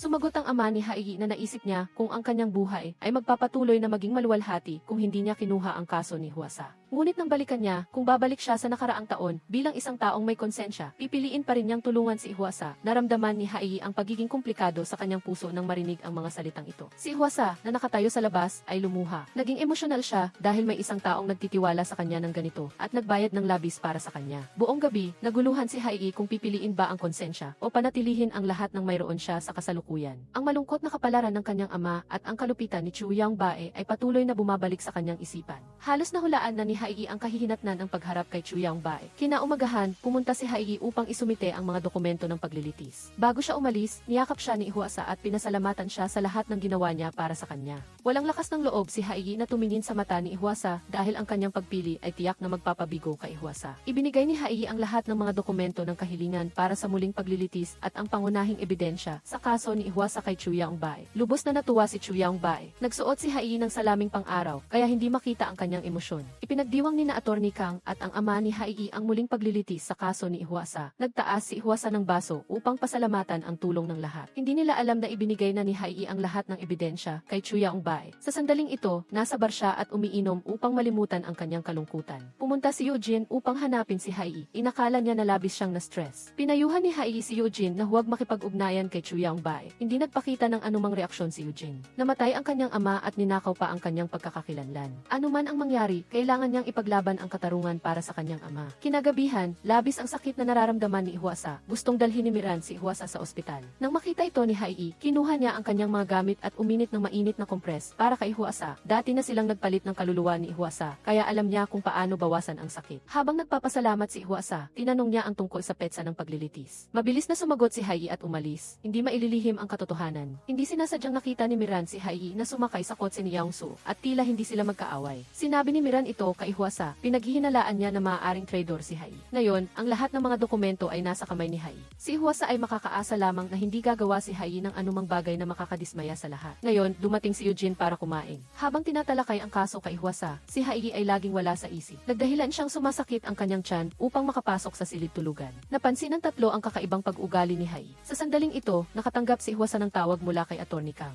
Ngayon lang nila nalaman na hindi pala isinumite ni Haigi ang mga dokumento ng paglilitis. Pumasok ang tatlo sa silid tulugan at nakita si Haigi na kumuha ng 2 larawan mula sa mga damit ni Eugene. Tinanong ni Hwasa si Haigi kung ibinigay ba niya ang mga dokumento kay Chu Yangbae. Ang katahimikan ni Haigi ang sumagot sa lahat. Naramdaman ni Hwasa na umikot ang mundo. Hinabol ni Eugene si Haigi at tinanong kung bakit niya ginawa iyon. Si Haigi ay isang praktikal na tao. Gusto niyang panatilihin ang kanyang kasalukuyang buhay. Si Eugene ay nasaktan at nabigo. Pinaghihinalaan niya na ang paunang intensyon ni Haigi sa pakikipag-date sa kanya ay may kinalaman sa kanyang pagiging kapatid ni Jason. Nakita ni Haigi na aalis na si Eugene, kaya pinayuhan niya itong maging maingat kay Chu Yangbae. Huminto si Eugene. Inalis niya ang singsing sa kanyang daliri at itinapon sa basurahan. Parehong nasaktan, naalala nila ang matatamis na sandali na magkasama sila at parehong lumuha. Nagalit ang lahat sa ginawa ni Haigi. Upang maghiganti kay Haigi, sadyang nag-juice si Miran ng peach at itinapon ang gamot sa allergy ni Haigi. Nang gusto ni Haigi na uminom ng juice, pinigilan siya kaagad ni Hwasa. Nagalit si Miran. Nakiusap si Hwasa kay Haigi na kunin muli ang ebidensya. Ang kanyang ina ay may sakit na katawan. Ayaw bumigay ni Haigi dahil ayaw niyang maranasan muli ang pagbagsak mula sa itaas. Inangat ni Hwasa ang kanyang kamay upang sampalin si Haigi, ngunit hindi niya ito nagawa. Ibinigay ni Haigi ang mga dokumento ng paglilitis kay Chu Yangbae na sinasabing hindi siya makahanap ng mga larawan o iba pang ebidensya. Hindi pinansin ni Chu Yangbae ang mga bagay na ito. May iba siyang pinagkakaabalahan sa ngayon. Dahil sa kapansanan ni Jiang Sung, nawalan siya ng pag-asa. Nagmakaawa siya sa kanyang ama na hayaan siyang mamatay. Labis na nasaktan si Chu Yangbae. Upang iligtas ang kanyang anak, naisip niya ang pagpapalitan ng kaluluwa ni Haigi at Hwasa. Hindi siya naniwala noon, ngunit para sa kanyang anak, handa siyang subukan ang lahat. Pinanood niya ang video kung saan sinabi ni Hwasa na siya si Haigi. Tinanong niya si Haigi kung paano magpapalit ng kaluluwa. Isiniwalat ni Haigi ang lihim ng defibrillator. Nagpadala si Chu Yangbae ng mga tao upang hanapin ang defibrillator sa aparador ni Eugene. Tungkol sa paksa ng pagpapalit ng kaluluwa, mayroon ng plano si Chu Yangbae. Mula pagkabata, si Jiang Sung ay mahina at madaling magkasakit. Palagi siyang humahanga sa matangkad at gwapong pangangatawan ni Eugene. Nangangarap siyang maging isang lalaki tulad ni Eugene paglaki niya. Ang pag-uusap ni Jang Sung at Eugene ay narinig ni Chu Yang Bae mula sa labas. Nakita niya ang matangkad at malusog na katawan ni Eugene. Bigla siyang nagkaroon ng ideya na ipagpalit ang kaluluwa ni na Eugene at Jang Sung. Nilapitan ni Chu Yang Bae si Direktor Bong Sam. Nangangakong ipapanotaryo agad ang paglilipat ng ospital sa kanya basta tulungan niya siyang paandarin ang defibrillator. Si Direktor Bong Sam, na isang makasariling tao na mahilig sa pera, ay agad na pumayag. Nang araw na dinakip si Eugene, si Hwasa ay nasa ospital din para sa check-up. Buong umaga siyang naghintay ngunit hindi niya nakita si Eugene. Kasabay nito, narinig ni Hai na bumisita si Chu Yang Bae sa ospital upang dalawin ang kanyang anak kaya sadyang pumunta siya. Gusto niyang makipagkita kay Chu Yang Bae, ngunit sinabihan siyang wala ito. Palabas na sana si Hai nang bumukas ang elevator. Nakita niyang tinutulak ng direktor ang isang pasyente na balot na balot. Nang makita siya ng direktor, halata namang mas lalo siyang kinabahan. Nakasalubong ni Hai sina Hwasa at Miran sa basement parking. Narinig niyang nagrereklamo si Miran na hindi nila mahintay si Eugene. Agad na naunawaan ni Hai na ang pasyenteng tinutulak ng direktor ay si Eugene. Gusto ni Chu Yang Bae ang katawan ni Eugene. Mabilis na tumakbo si Hai pabalik sa silid ng pasyente. Nagmamadali siyang pumasok sa silid upang iligtas si Eugene, ngunit pinigilan siya ni Hwasa at Miran. Pinayuhan siya ni Hwasa na tiyak na may gwardiya sa labas ng silid. Kung kumilos siya ng padalos-dalos, hindi lang siya mahuhuli kundi hindi rin niya maililigtas si Eugene. Nagpa siya si Hwasa na maghiwalay sila. Si Miran ang gumawa ng paraan para malihis ang atensyon ng gwardiya. Pinaputok ni Hai ang fire alarm system at sa pagkakataong iyon, pumasok si Hwasa sa silid ng pasyente para tingnan ang sitwasyon. Nagpanggap si Miran na isang nurse at inakusahan ang gwardiya na minolestya siya. Sumigaw siya na dapat panagutin ng direktor ang gwardiya. Ang ingay ay talagang umakit sa direktor at nakatulong kay Miran na makita ng malinaw na ang tao sa silid ng pasyente ay si Eugene. Hinila ng gwardiya si Miran papunta sa elevator. Ginamit niya ang pagkakataong ito upang pindutin ang lahat ng pindutan ng palapag upang magkaroon ng oras sina Hwasa at Hai. Sinunog ni Hai ang papel at inilagay malapit sa fire alarm system. Nagtagumpay siyang patunugin ang alarma. Nagtakbuhan ang mga pasyente at doktor sa takot. Samantala, palihim na pumasok sina Hai at Hwasa sa silid ng pasyente sa gitna ng kaguluhan. Hawak ng direktor ang defibrillator at inilalagay ito kay Eugene nang dumating si Hai upang pigilan siya. Sa gitna ng pagtatalo, aksidenteng nahulog ang defibrillator sa direktor na naging sanhi ng kanyang pagkahimatay. Dali-daling lumabas si Hai sa front desk para tumawag ng emergency. Ngunit nakita niya si Chu Yang Bae na papalapit. Nang malaman ni Hai na may masamang nangyari, mabilis siyang tumawag sa silid ng pasyente upang alertuhin si Hwasa na iwasan si Chu Yang Bae. Agad na lumabas si Hwasa at nagtago sa ibang silid ng pasyente. Pumasok si Chu Yang Bae sa silid at nakita ang kanyang anak at si Eugene na magkasama at ang direktor ay nakahandusay sa sahig. Hindi siya sigurado kung nagtagumpay ba ang pagpapalit ng katawan ng kanyang anak at ni Eugene. Kaya naman, inutusan niya ang kanyang assistant na ayusin si Eugene. Kung ang kaluluwa ng kanyang anak ay nasa katawan ni Eugene, tiyak na kusang lalapit si Eugene sa kanya. Nang magising si Eugene, nalaman niyang lampas na sa oras ang paggamot para sa pasyente. Naalala niyang bago siya pumasok sa operasyon, nilapitan siya ng direktor upang talakayin ang kaso ni Hwasa at binigyan siya ng isang tasa ng kape. Matapos uminom ng kape, nawalan siya ng malay. Sa pag-iisip nito, pinaghihinalaan ni Eugene na may nangyari habang siya ay walang malay. Pumasok si Eugene sa silid ng pasyente upang tingnan ang kalagayan ng kanyang pamangkin. Tinitigan siya ni Chu Yang Bae. Hindi alam kung si Eugene ba talaga ang nasa loob ng katawan na iyon o ang kaluluwa ni Jang Sung. Sa sandaling ito, tinawag ni Jang Sung ang kanyang ama mula sa kanyang higaan sa ospital. Tinawag din ni Eugene ang kanyang tikuya. Lubusang nalugmok ang kalooban ni Chu Yang Bae. Tila nabigo ang pagpapalit ng kaluluwa. Gustong malaman ni na Eugene at Chu Yang Bae kung ano ang nangyari. Magkasunod silang pumasok sa silid ng pasyente. Sa di inaasahang pagkakataon, nakita nilang nakuryente si Direktor Bong Sam at naging tuliro at tuloy na naghahanap sa kanyang ina. Sa puntong ito, wala nang magawa si Chu Yang Bae kundi ipaubaya sa kanyang assistant ang investigasyon. Sinuri ng assistant ang surveillance camera nang mangyari ang insidente at natuklasan niya ang mga salarin na naging dahilan ng pagkabigo ng pagpapalit ng kaluluwa sina Hwasa at Hai pala. Galit na galit si Chu Yang Bae at ibinato ang kanyang computer. Sumumpa siya na ang mga humadlang sa kanya ay magbabayad. Sa kabilang panig, sunod-sunod na nakatakas sina Hai at Hwasa mula sa ospital. Nang makita niya sina Hwasa at Miran na gustong umalis, sinabi ni Hai sa kanila na umuwi kasama siya. Nagpasalamat siya kay Hwasa sa pagliligtas kay Eugene at nangakong tutulungan si Hwasa na mabawi ang mga file. Lubos na naantig si Hwasa, kasabay nito, nag-aalala rin siya na maaaring sinira na ni Chu Yang Bae ang mga dokumento. Tiniyak ni Hai na kung nasira ang mga ito, tutulungan niya si Hwasa na maghanda ng isa pang set ng mga file. Upang mabawi ang mga file, nagsinungaling si Hai na kailangan niyang maghanda ng maaga upang pigilan si Hwasa na humingi ng muling pagsusuri. Ngunit lubos na mainat si Yang Soo sa kanya. Itinago niya ang lahat ng dokumento at ebidensya sa isang safe sa harap ni Hai. Nagplano si Hai kay Hwasa na papasukin nila ang kumpanya sa hating gabi upang ilibing ang mga dokumento. Sa hating gabi, nagpanggap si Hwasa bilang isang janitress. Sa tulong ni Miran, matagumpay siyang nakapasok sa opisina ni Yang Soo. Sinubukan nilang buksan ang safe batay sa pagsusuri ni Hai sa password. Ngunit nabigo sila ng 2 beses. Sa kasamaang palad, ang maling paalala sa password ay nagpagising sa assistant na nakatulog habang habang nag-o-overtime. Isang huling pagkakataon na lang ang natitira. Tiningnan ni Hwasa ang password sa papel at nahulaan niya na malamang na ito ang kaarawan ng asawa ni Chu Yangbae. Sa simula, si Yang So ay umasa kay Chu Yangbae upang maging isang ginang ang kanyang kapatid. Sinubukan muli ni Hwasa sa huling pagkakataon at sa wakas ay nabuksan ang safe. Ngunit nadismaya sila dahil sadyang inilipat ni Yang So ang mga dokumento sa ibang lugar. Sa sandaling ito, narinig nila ang pagpasok ng assistant ni Miran.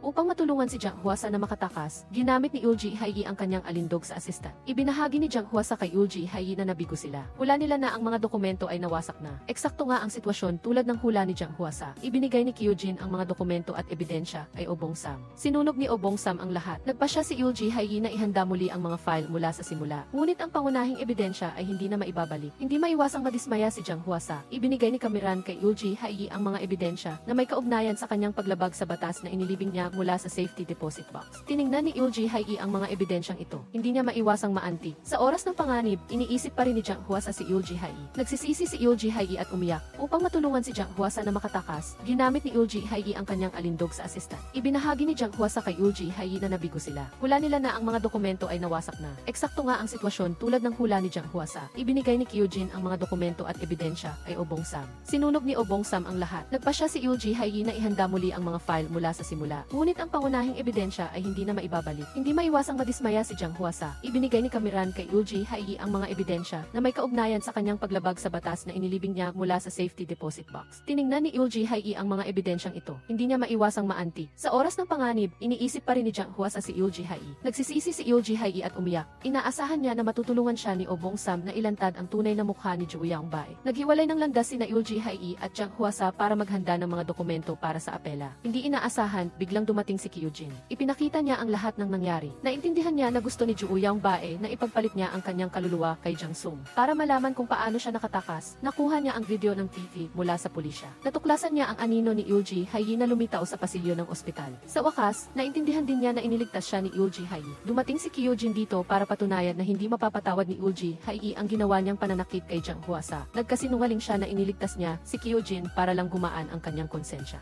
Ngunit sinira ni Kyujin ang kanyang pananamit. Niyakap niya si Ulji Hayi. Si Kyujin ay kusang loob na sasama sa kanya. Babayaran ang mga taong nasaktan niya. Ibinigay ni Ulji Hayi kay Obong Sam ang recording ng pag-uusap ng ina ni Jiang Hwasa sa bombero sa telepono. Ito ang pangunahing ebidensya na pabor sa kanila. Nakakalungkot, ang orihinal ay sinira ni Chu Yangbae. Iminungkahi ni Obong Sam na gumamit ng ultrasound upang suriin at kumpirmahin ang tunog. Hanggat tugma ang boses, kahit hindi ito ang orihinal, maaari pa rin itong ituring na ebidensya. Agad na pumunta sina Ulji Hayi at Jiang Hwasa sa bahay ng bombero. Nakita ni Ulji Hayi na manipis ang suot ni Jiang Hwasa, kaya dinala niya ito para bumili ng damit. Nagkamali ang empleyado na magkaibigan sina Ulji Hayi. Tinawag ni Ulji Hayi ang sarili niyang tagahanga ni Jiang Hwasa, ngunit sinabi ni Jiang Hwasa na sila ay magkaibigan. Ang sagot ni Jiang Hwasa ay nagpainit sa puso ni Ulji Hayi. Ang tatlong tao ay armado. Ang asawa ng bombero ay nagbukas ng karaoke bar. Nilinaw ni Ulji Hayi ang dahilan. Gusto niyang kunin ang lahat ng tape ng bombero noong nabubuhay pa siya. Pagka-uwi, hindi huminto si Ulji Hayi. Sa wakas, nahanap din niya ang tape na may boses ng bombero. Kasabay nito, natuklasan ni Kyujin na inutusan ni Chu Yangbae na kolektahin ang mga gamit ni Direktor O. Naalala niya ang litrato na ipinakita sa kanya ni Direktor O na nakasabit sa mga libro. Pinaghihinalaan niya na may iba pang ebidensya ang direktor. Kaya, gumawa siya ng dahilan para kunin ang tumpok ng mga libro. Hiwa-hiwain ni Kyujin ang bawat pabalat ng libro. Sa wakas, natuklasan niya sa isang libro ang autopsy report ng ama ni Kisan. Sa ilalim nito ay mayroon pang pirma ni Direktor O. Ang lahat ay naghihiwalay upang mag-imbestiga. Hindi nila alam na malapit na ang panganib. Upang maghiganti kina Jiang Hwasa at Ulji Hayi, inutusan ni Chu Yangbae ang lalaking nakaitim na nakawin ang duplicate key upang makapasok at patayin ang dalawa. Lumabas si Ulji Hayi para kumuha ng tubig. Inatake siya ng lalaking nakaitim mula sa likuran.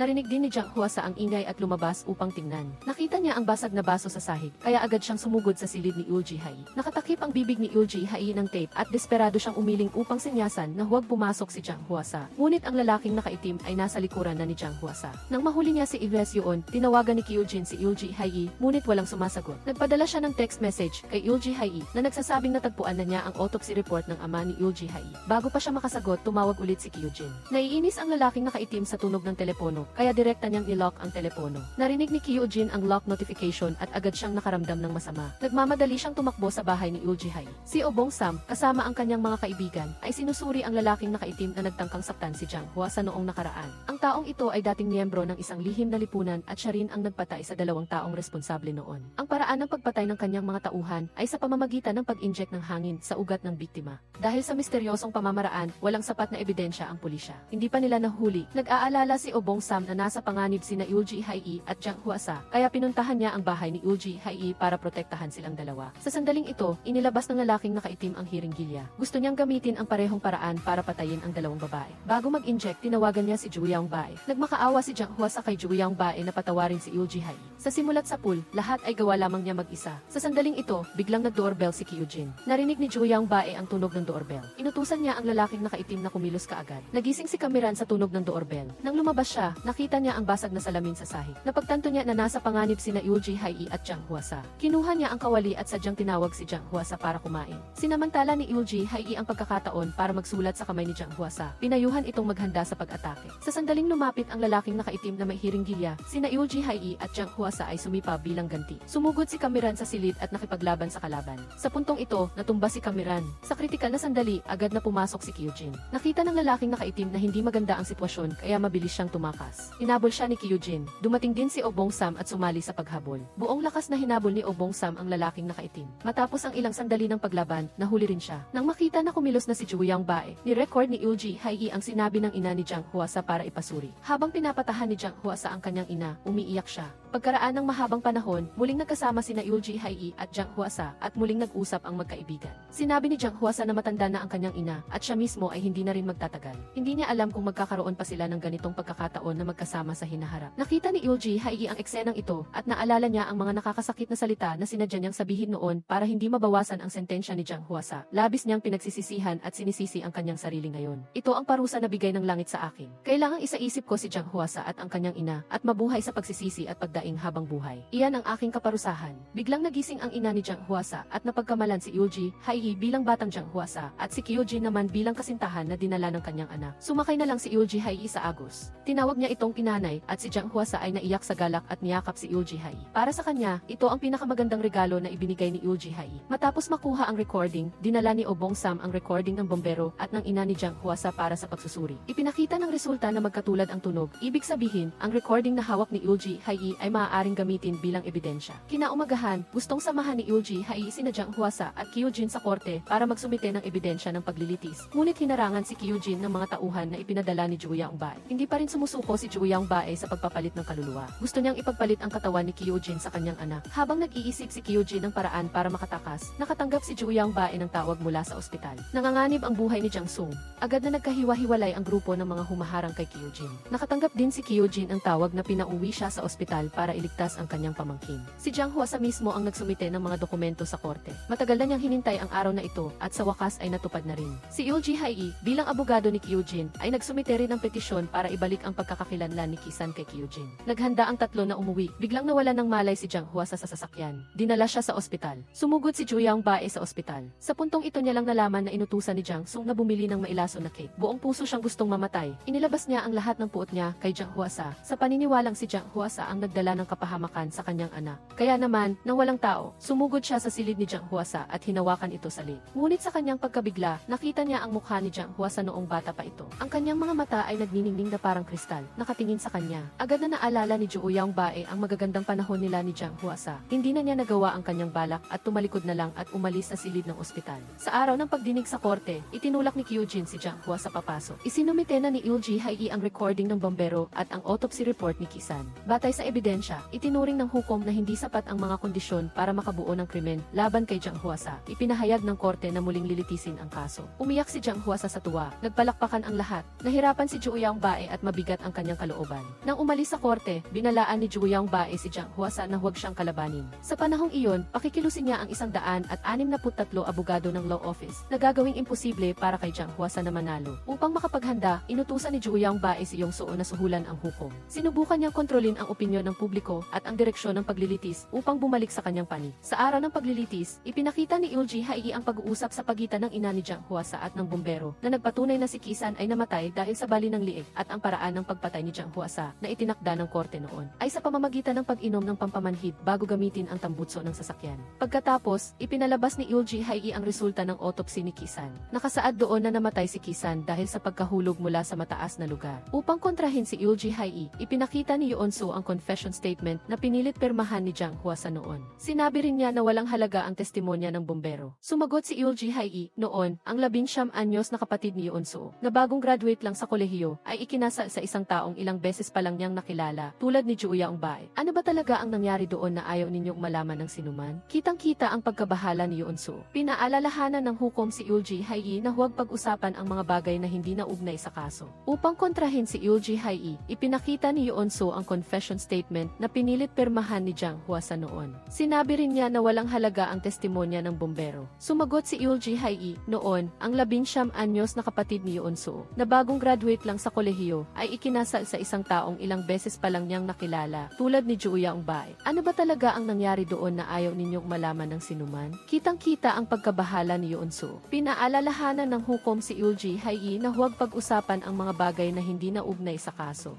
Direktang sinabi ni Jang Hwa-sa na dahil sa pag-ibig, noon ay kusa niyang ibinigay ang lahat para sa kanyang minamahal, kasama na ang kanyang buhay. Noong panahong iyon, inakala niya na ang namatay ay ang kanyang minamahal na si Joo Young-bae, kaya gusto na lang niyang sumunod. Ipinakita ni Yoon Ji-hae ang larawan ni na Joo Young-bae at Ki-san, kasama ang larawan ng biktima na nakahando sa isa upuan sa crime scene. Kinumpirma nito na si Ki-san ang namatay noon at hindi si Joo Young-bae. Tinanong ni Yoon Ji-hae si Jang Hwa-sa kung naroroon si Joo Young-bae. Siya nga, sagot niya. Nang makita ni Joo Young-bae na hindi maganda ang sitwasyon, inutusan niya ang kanyang mga tauhan na kumilos. Agad na napansin ni Yoon Ji-hae na sinusundan siya. Nang tangkain niyang tumakas, kinuha niya ito at isinilid sa sasakyan. Kinidnap din si Kyujin. Nakipag-ugnayan siya sa kalaban sa sasakyan. Nalaman ni Oh Bong-sam ang tunog sa pamamagitan ng listening device. Alam niyang nasa panganib si Kyujin, kaya sinundan niya ang lokasyon para iligtas ito. Nakita ni Camera na isinugod si Jang Sung sa ospital. Ibinigay niya ang balita kay Jang Hwa-sa. Nag-aalala si Jang Hwa-sa na gusto pa rin ni Joo Young-bae na ipagpalit ang kaluluwa ng kanyang anak, kaya agad niyang tinawagan si Kyujin. Kinuha ng assistant ni Joo Young-bae ang telepono ni Kyujin. Pinatay niya ito at itinapon sa damuhan. Dahil dito, nawala rin ang signal ng lokasyon. Nakita ni Camera na naka-off ang telepono ni Kyujin, kaya tinawagan niya si Yoon Ji-hae. Nagising si Yoon Ji-hae mula sa kanyang pagkakoma. Sa kanyang pagtatangkang sagutin ang tawag nang malaman niyang nasa panganib si Kyujin, pilit na kumawala si Yoon Ji-hae sa tali. Buong lakas niyang sinira ang pinto. Sakto namang nakita niya si Kyujin na itinutulak sa katabing silid. Dali-daling tinawagan ni Yoon Ji-hae si Oh Bong-sam at ibinigay ang eksaktong lokasyon ni Kyujin. Inutusan ni Joo Young-bae na itali ang mga kamay ni Kyujin at Jang Sung at pagkatapos ay ikonekta ang defibrillator. Sa napakakritikal na sandali, dala-dala ni Yoon Ji-hae ang fire extinguisher at sumugod para pigilan ang kanilang ginagawa. Upang tuluyang sirain ang pangarap ni Joo Young-bae, buong lakas na binagsak ni Yoon Ji-hae ang defibrillator sa sahig. Kasabay nito, dumating din si Oh Bong-sam kasama ang kanyang mga tauhan at dinakip ang lahat ng tauhan ni Joo Young-bae. Hindi na inalintana ni Joo Young-bae ang ibang bagay.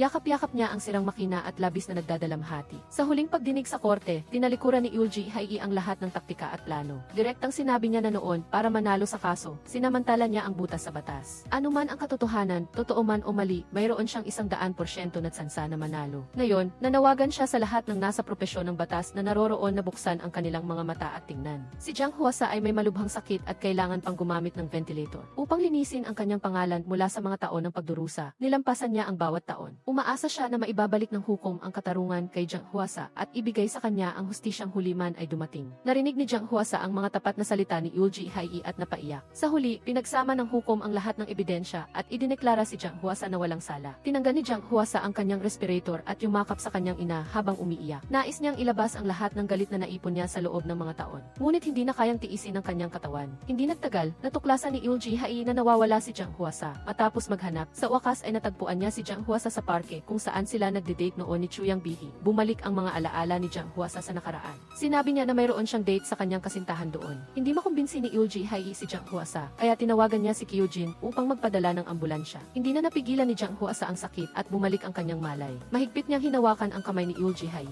Salamat sa pagbibigay sa akin ng magagandang alaala. Sana ay magpatuloy ka sa pagiging abogado. Pagkatapos sabihin ang mga salitang ito, hindi na niya kinaya. Nahulog siya sa bisig ni Yoon Ji-hae. Ang buong buhay ko ay puno ng puot. Ngunit nang makilala kita, ang lahat ng puot ay naglaho. Sa tawag ni Yoon Ji-hae, mahinahong ipinikit ni Jang Hwa-sa ang kanyang mga mata. Nakita ni Joo Young-bae na malapit lang ang eksenang ito. Nahulog ang pusporo sa kanyang kamay. Sa buro ni Jang Hwa-sa, matapos umalis ang lahat, si Joo Young-bae ay tahimik na nakatayo doon ng ilang sandali. Walang nakakaalam kung ano ang iniisip niya sa sandaling iyon. Pagkatapos, bumagsak si Joo Young-bae. Ang kanyang pagpapanggap bilang si Ki-san ay nabunyag din ang asawa ni Joo. Hindi makapaniwala ang asawa ni Joo Young-bae sa kasamaan ng kanyang asawa. Gustong mamatay ni Jang Sung ngunit hindi niya magawa, kaya sadyang nilabanan niya si Joo Young-bae. Malakas niyang tinawag tinawag ang pangalan ni Ju Yongbae. Nakaupo si Ju Yongbae sa labas ng pasilyo. Ang kanyang kinuhang pagkakakilanlan ay nabawi at halos bumalik na siya sa pagiging si Ju Yongbae na walang anumang tulad ng dati. Pagkatapos ng lahat ng nangyari, sabay na itinapon ni na Eulji Hae at Kyojin ang lumang defibrillator sa dagat. Ang lihim ng pagpapalit ng kaluluwa ay tuluyang naitago. Pagkatapos, sabay silang bumisita sa ina ni Jang Hwasa. Napagkamalan pa rin ng ina ni Jang Hwasa si Eulji Hae bilang si Jang Hwasa. Masayang sumakay si Eulji Hae sa agos. Naghihintay ang ina ni Jang Hwasa na makita ang kanyang anak na inaalok ng kasal ng kanyang minamahal.